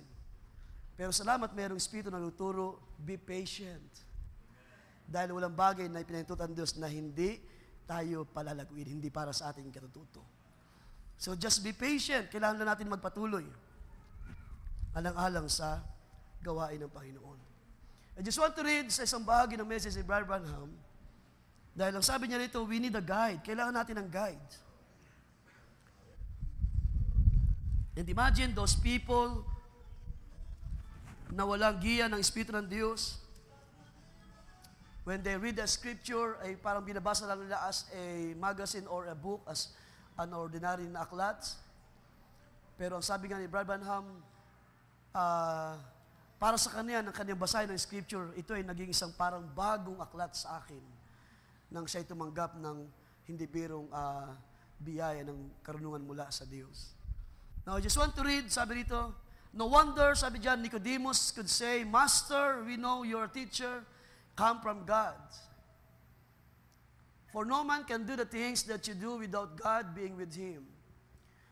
So sabi niya, see, he needed a guide. Though he was a master of the thing, ang tinutukoy niya ay si Nicodemus, he was a master of his church, he had dignity and he had prominent places. So, tinutukoy niya si Nicodemus. And he was a great man, no doubt, respects from all the people through the country. Si pagiging famous niya marahil. But when it comes to being born again, he needed a guide. So kahit gaano katalino at karunong ng tao, kailangan mo pa rin ang patnubay ng Espiritu ng Diyos. Kaya nga walang makapagmamalaki sa atin dito, sa sino man sa atin dito, lahat tayo ay kinakailangang pasakop sa guidance ng Espiritu ng Diyos. Lahat tayo kailangan magpaturo sa Espiritu ng Diyos. Hindi tayo pwedeng mag-over the bakod sa mga salita ng Diyos or i-overpass sa maraming salita ng Diyos. Kailangan natin dumaan sa proseso ng pagtuturo. Mula sa pananampalataya, sa virtue, sa knowledge, sa pagiging long-suffering, pagiging patient sa maraming mga bagay. At lalo na kung pag-uusapan ang kapanganakan sa kaharian ng Diyos, sabi ni Brother Branham, when it comes to being born again, he needed a guide.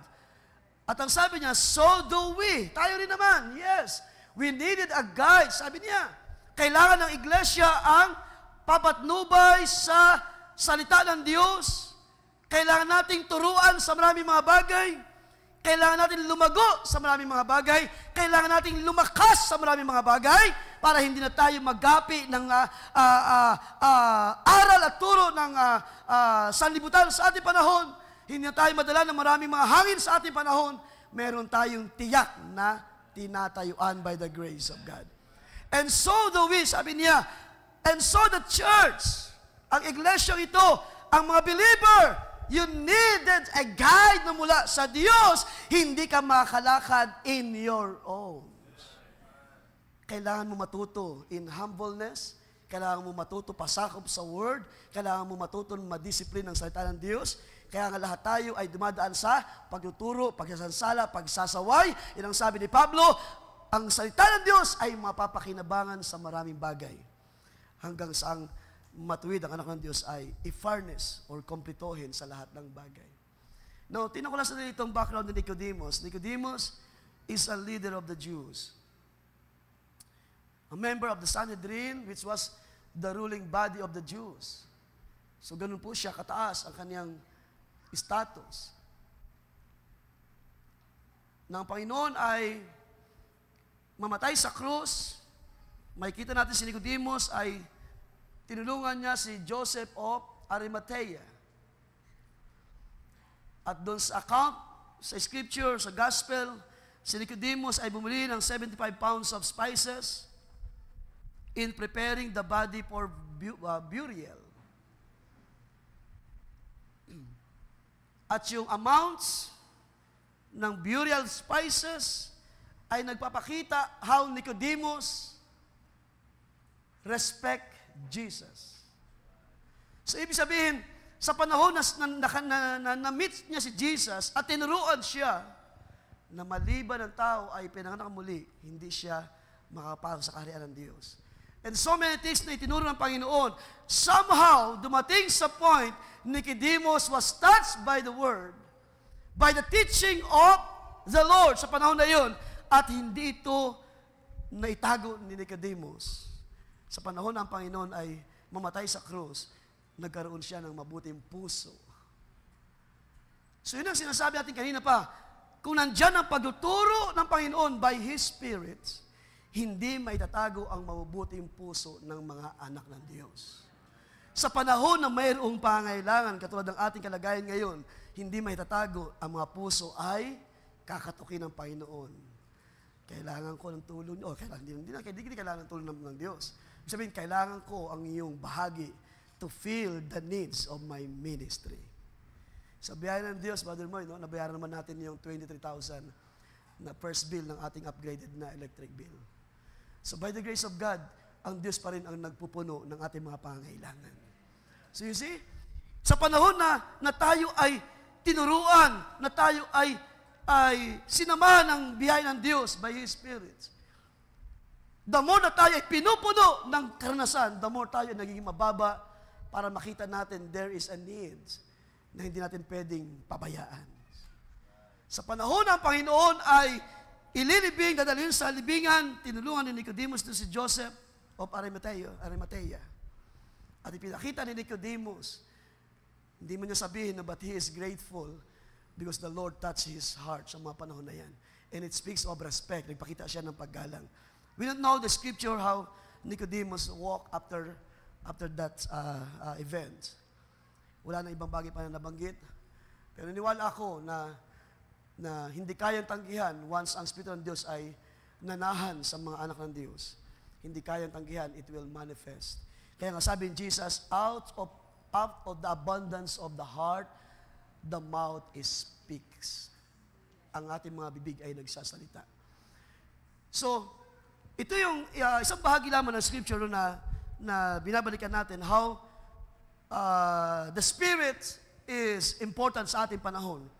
At kung paano ito ay gumawa sa panahon ng unang pagbuhos ng Espiritu ng Diyos sa Jerusalem, ay muli again sabihin ko sa inyo, napakahalaga ng baptismo ng Espiritu ng Diyos para ang church ay i-guide, para ang church ay turuan, para tayo dalhin in all truths, at hindi tayo makakaparoon kung hindi tayo sasamahan, tuturuan ng Espiritu ng Diyos. Meron ako nabasa na isang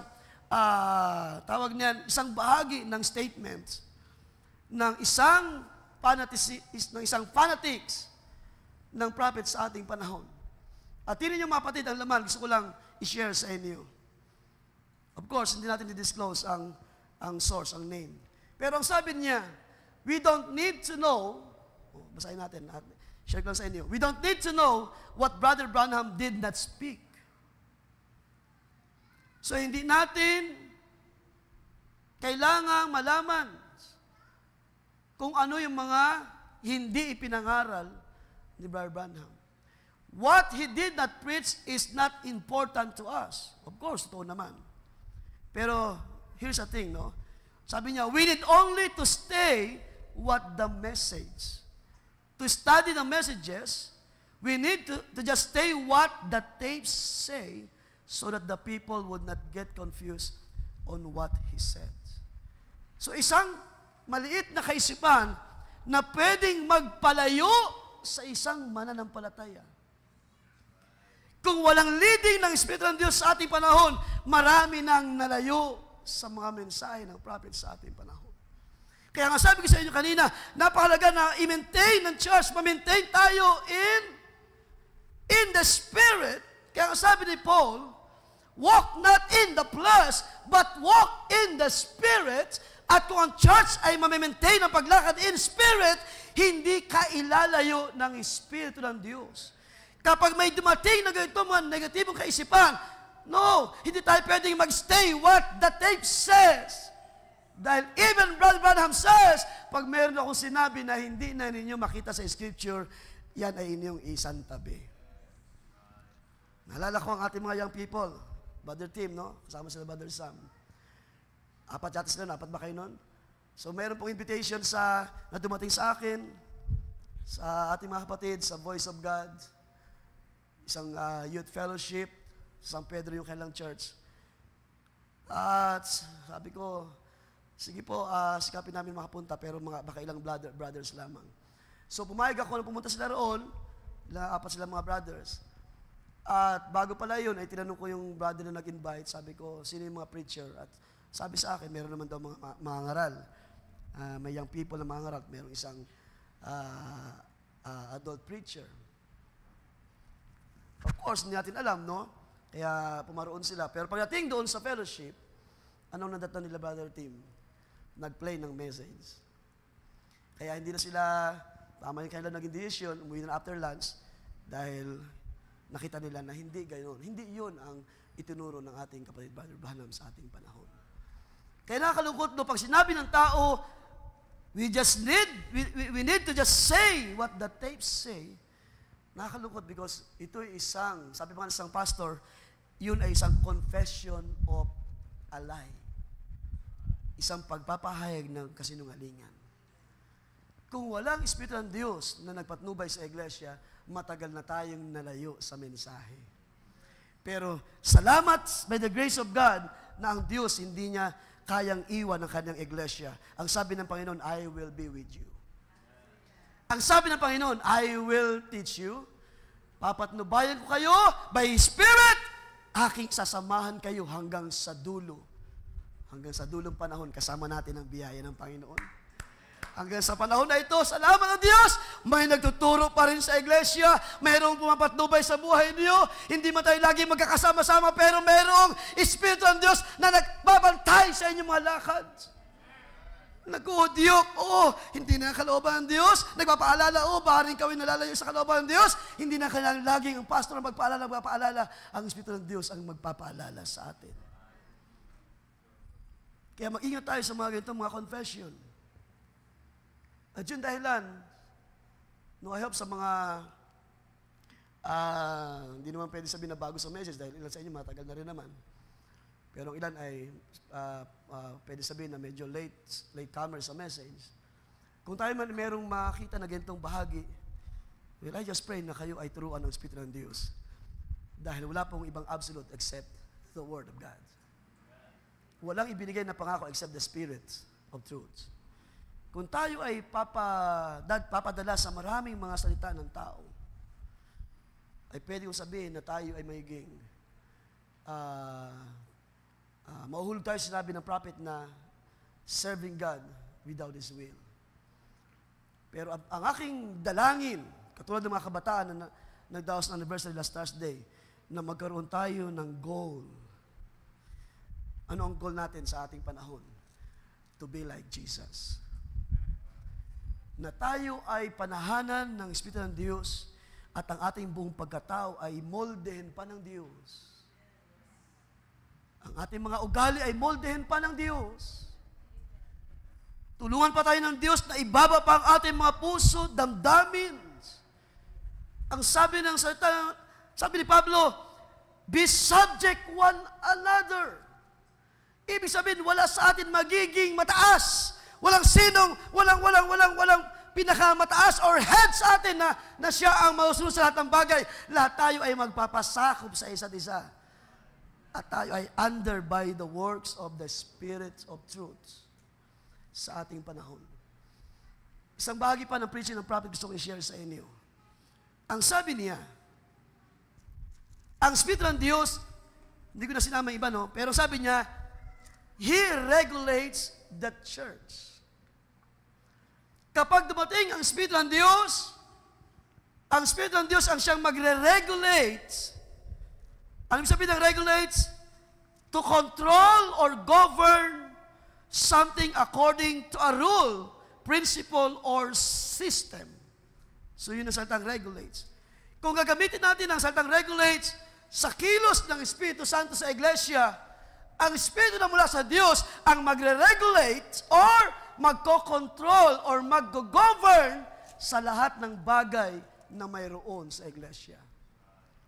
Ang Diyos ang siyang ruler sa church, ang Diyos ang siyang may control, ang Diyos ang siyang mayroong principle, ang salita ng Diyos, of course. Ang Diyos ang siyang mayroong tama na sistema, hindi ang sistema ng tao.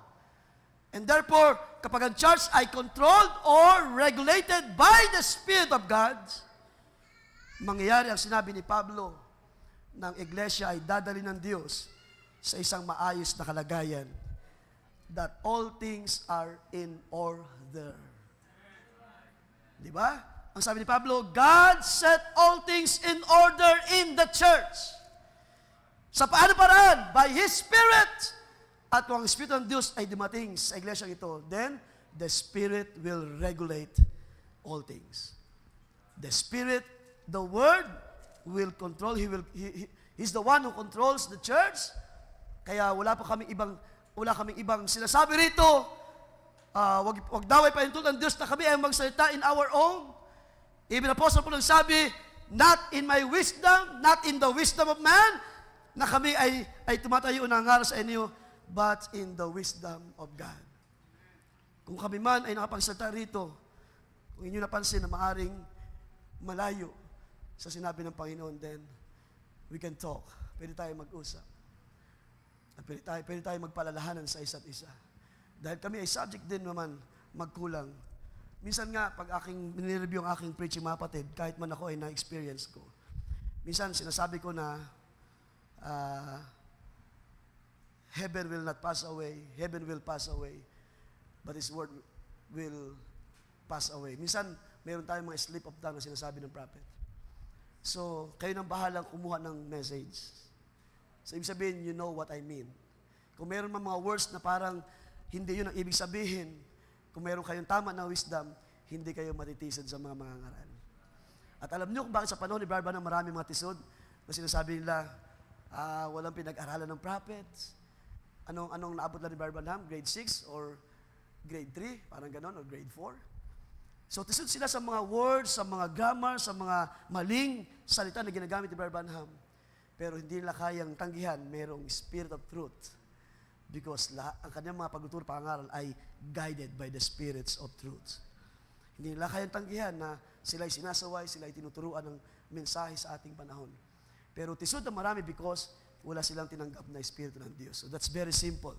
Pero sa inyo na tumanggap ng Espiritu ng Diyos, para sa akin, hindi kayo matitisod sa anumang bagay na inyong naririnig sa harapan. Of course, kailangan nating magpaakay pa. Kailangan pa natin magpaturo. At kung meron mga overlook, mga bagay na hindi na natawag niyan, na hindi naman yun ang ibig sabihin. So one time, kahit ako napansin ko ating mga elder, may mga time na ganun din.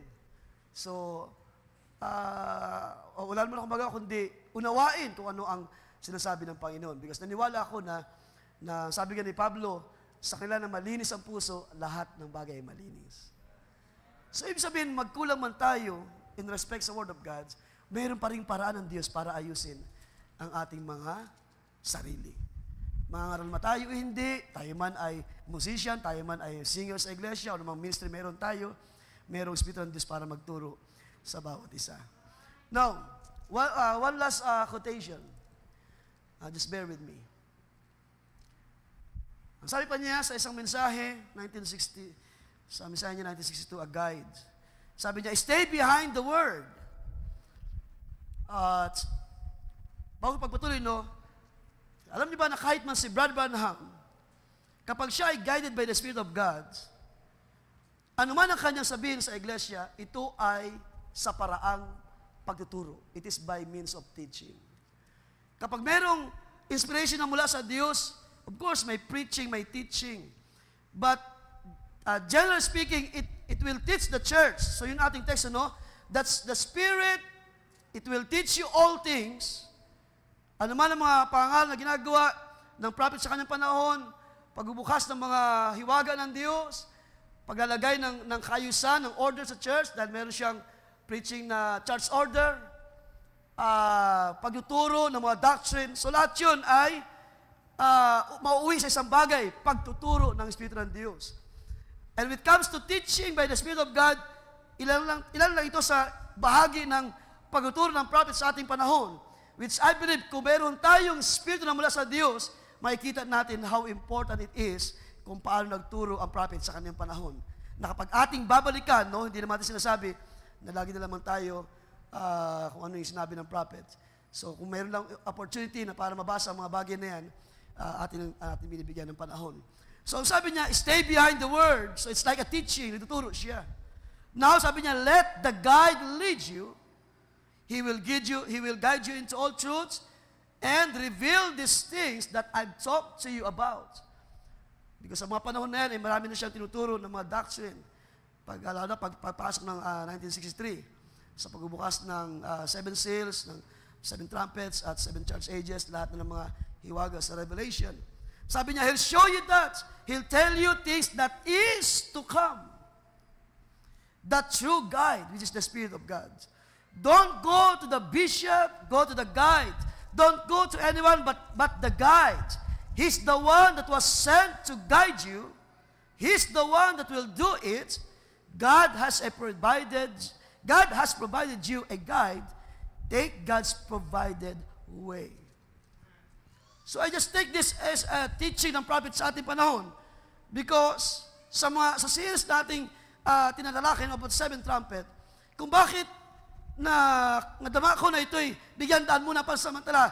Because meron din ako kaisipan minsan na maaari hindi natin naaabot ang ilang mga bagay kapag tayo ay kulang pa sa karanasan sa Espiritu ng Diyos.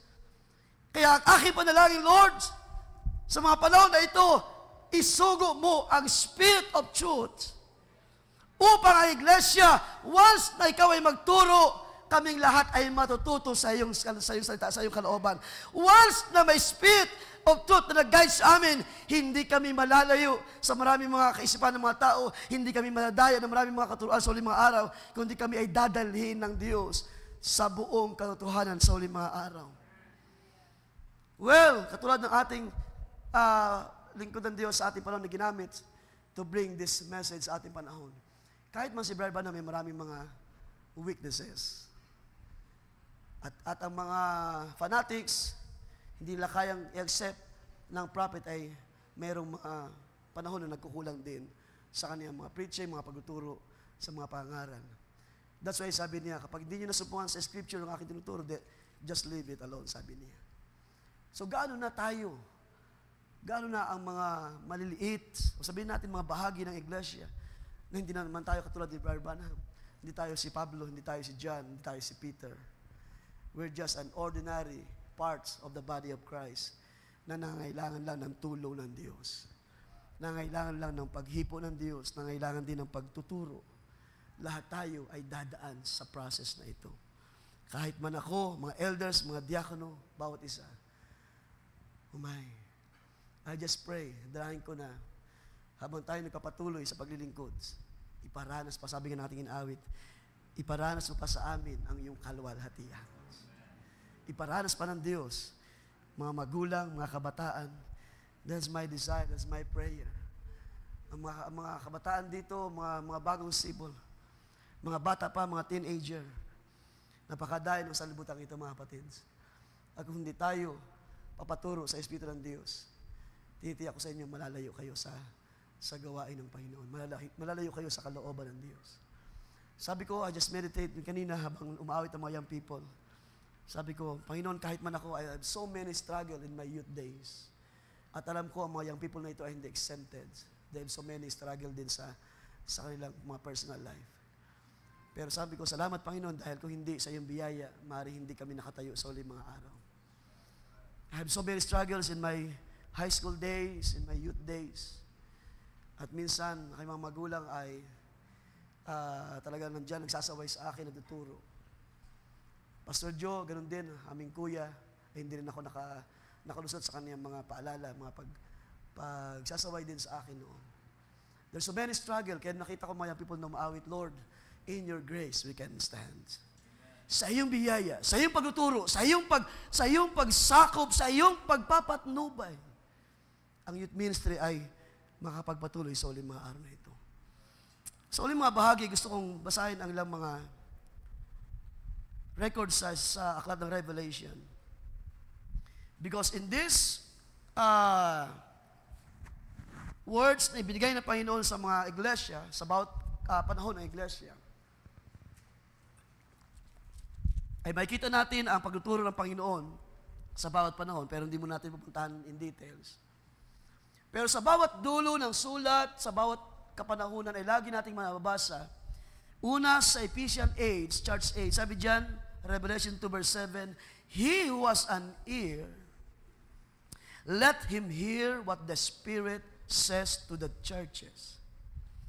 So mayroong sinasabi ang Panginoon sa bawat iglesia. Meron ba tayo narinig sa ating panahon?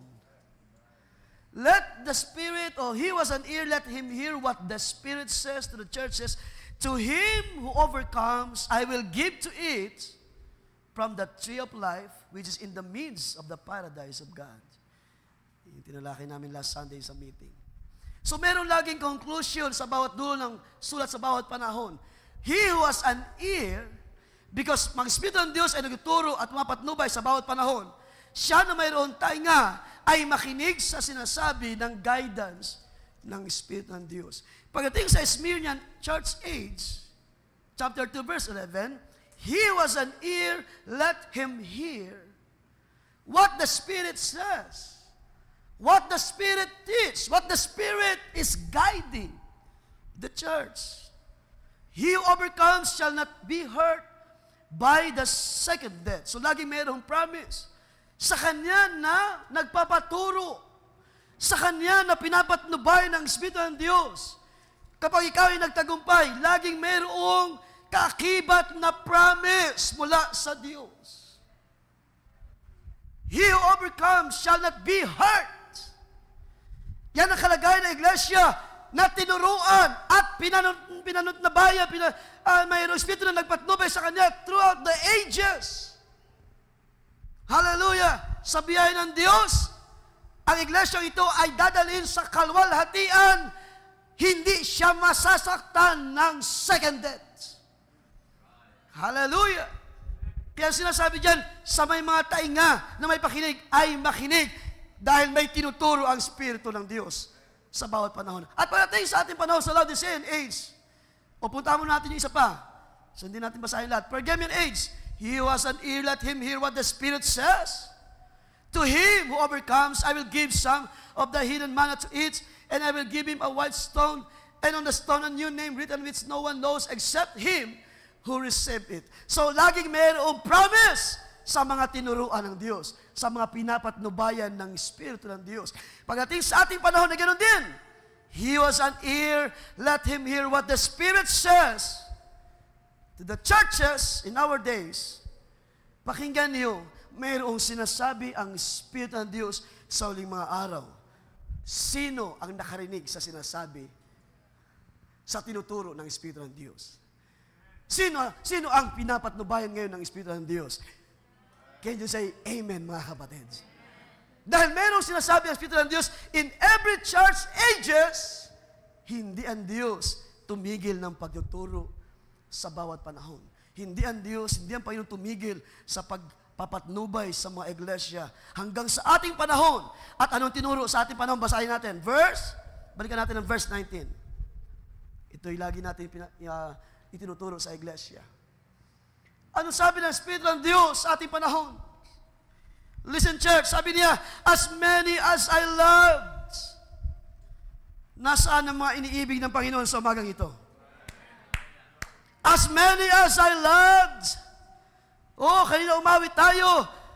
We love Him because the Lord first loves me. Natuto tayong umibig sa Diyos because someone teach you to love the Lord. At siya na ang guidance ng Espiritu ng Diyos. Hindi tayo matututong iibig sa words sa salita ng Diyos kung walang nagturo sa atin, mahalin mo siya. Because the Lord, first of all, He first loves you. Ngayon, tinuturuan tayo umibig sa Panginoon because napakabuti ng Diyos sa buhay natin. Bagamat we cannot outlove the Lord, pero sapat na itong pag-ibig na sumibol sa puso ko para sabihin, mahal ko ang aking manunubos. I know my Redeemer liveth. Hallelujah. And I will see Him in the last days. As Job says, hallelujah. I rebuke and chasten. Hindi tayo nagtataka, tayo ay sinasaway because the Lord loves us. Huwag tayong magtampo, huwag tayong magdamdam, huwag tayong mawalan ng pag-aasa.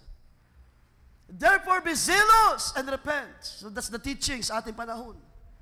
That's the Spirit of God na nagturo sa iglesia. Behold, I stand at the door and knock. Ang Diyos, ang biyaya ng Diyos ay patuloy na kumakatok sa puso niyo. If anyone hears my teaching, hallelujah.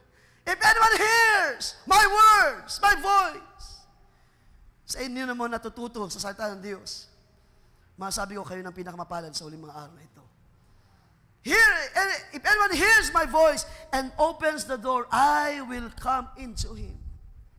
It's a fellowship. It's a divine fellowship ng Diyos in His Spirit. I will come to Him and dine with Him, and He with me. To him who overcomes, I will grant to sit with me on my throne, as I also overcame and sat down with me, with my Father on His throne. Church, naririnig niyo ba ang salita ng Diyos sa ating panahon? Meron bang nagtuturo sa inyo sa uling mga araw? Meron bang pumapatnubay sa inyong mga lakad sa uling mga araw? Kung tayo ay nalilihis na sa kalooban ng Diyos, there's something wrong na naglilid para sa atin. Pero kung tayo ay ibinabalik ng salita ng Diyos, kung ating buhay ay inilalapat sa salita ng Diyos at wala ng bagay na anumang pangailangan pa, ang sabi natin inal kanina, we are being completed in Him.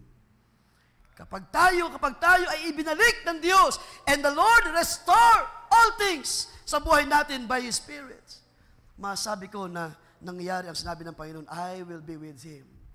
I will dine with Him. Ang sabi dyan, I come into Him and dine with Him, and He with me. It is a fellowship na hindi na kayang sirain ng kaaway sa uling mga araw. It's a union, it's a fellowship, it's a divine love na hindi na kayang wasakin, hindi na kayang i-destroy ng anumang mga bagay sa libutan sa uling mga araw na ito. And this love will keeps the church alive sa uling mga araw na ito. We thank the Lord for His teaching, we thank the Lord for His Spirit na nagturo sa atin, and we thank the Lord na mayroong guidance pa rin ang iglesia dito sa uling mga araw. Can you say, praise the Lord, mga kapatids? Ating palapakan ng Panginoon, let us all stand. At ang Diyos, ang nawa magdagdag, ang Diyos pa ang patuloy na maghipo sa bawat isa. Ang aking lamang dalangin sa mga panahon na ito, mga kapatids, tanggapin natin nawa ang Espiritu ng Diyos. Ating samantalahin ang mga panahon, redeeming the time because the days are evil. Do you believe may mga bagay pa na gagawin ang Diyos in this ministry? And who knows, ang mga young people na binabago ng Diyos ay gagamitin as instruments para ang mga kulang pa ay dagdag ng Diyos sa iglesia, para ang mga mahihina ay palakasin ng Diyos sa iglesia, para ang mga nagda-doubts ay tulungan ng Diyos, ipaalala pa sa atin ng Diyos ang kaniyang mga salita, ang kaniyang mga pangako. Bigyan pa tayo ng Diyos ng katiyakan sa uling mga araw. And as we pray, Lord, we thank you for your words. Ikaw ay aming pinapasalamatan, O Diyos. Salamat sa iyo patuloy na pagkilos, paggawa, pagpatnubay, pagtuturo sa aming lahat. Salamat, O Diyos, na mayroon pang panahon to learn para kami, O Diyos, ay matuto sa iyong mga salita. It is not too late, Lord, para kami ay lumago pa sa maraming mga bagay.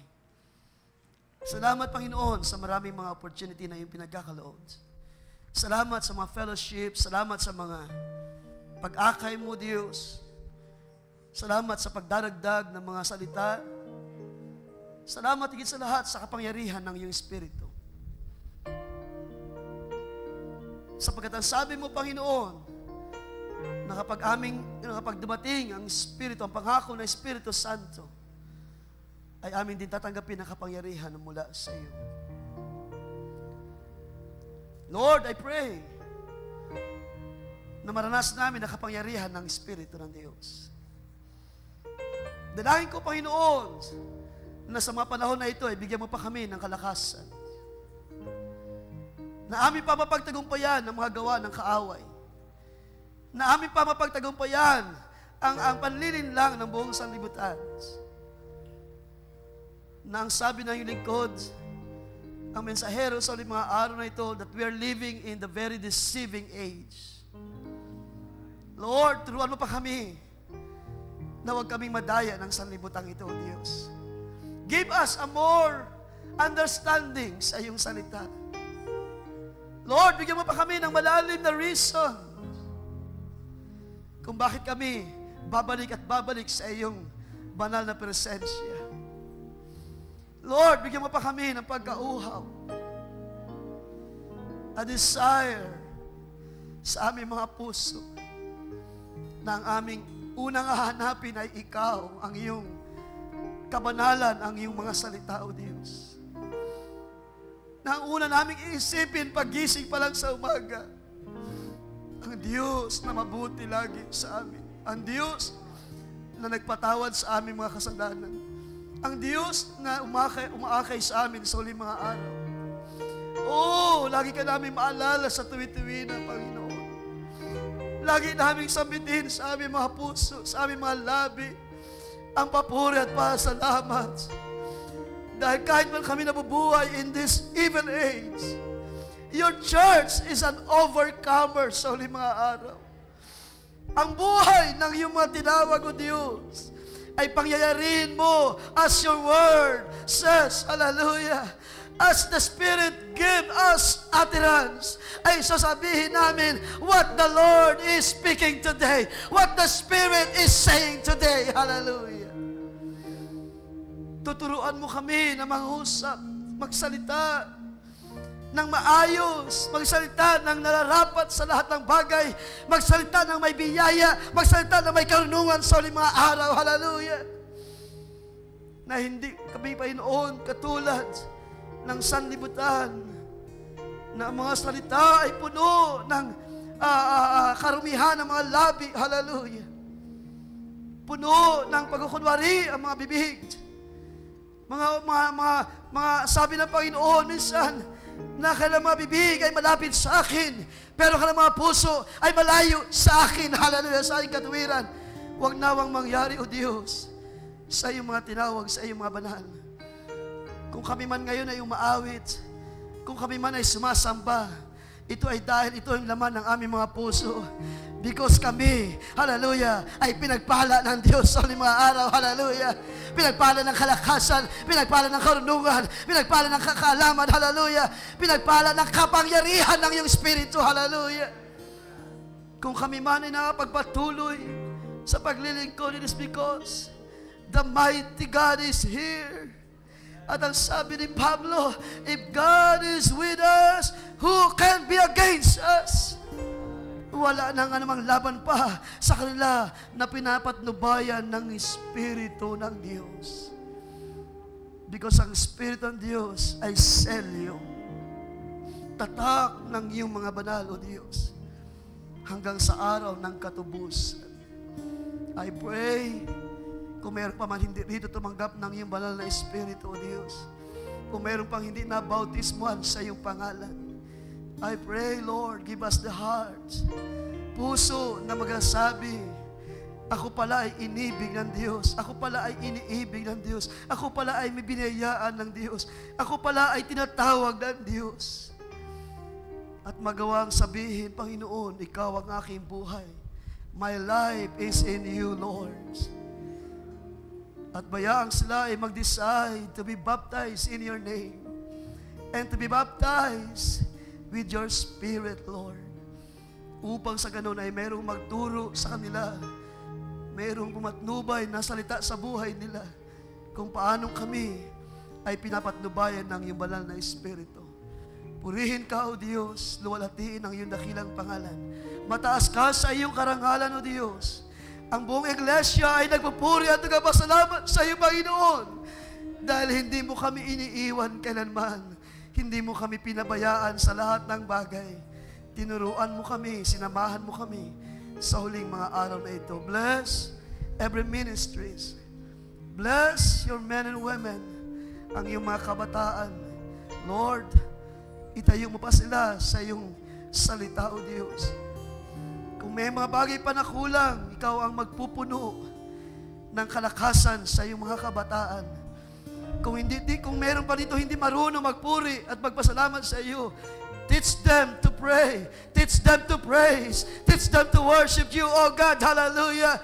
Because you deserves all praise and honor sa iyo lamang ay may balins. Kung hindi pa namin nagagawa ang bagay na ito, Lord, turuan mo kami. Ipaunawa mo sa amin. Katulad ng sabi ni Han David, ako'y nagagalak ng kanilang sabihin sa akin, tayo nang pumaroon sa bahay ng Diyos. Oh, what a joy it will bring sa puso namin, O Diyos, na aming maunawaan na walang ibang katulad sa presensya ng Diyos sa uling mga araw. In your presence, there is fullness of joy. Pagpalain ka, Panginoon, pagpalain ang iyong mga salita, ang iyong iglesia, ay patuloy kaming magpapasalamat lamang sa iyo at magsasauli ng buong kalwalatian at kapurihan. At ang kagalakan na ito, Diyos, ay magpapatuloy hanggang sa araw ng iyong pagbabalik. Ang lahat ng ito ay sa tanging pangalan lamang ng aming Panginoong Kristo Jesus. Amen and amen and amen. Ating palapakan, minsan pa, Panginoon.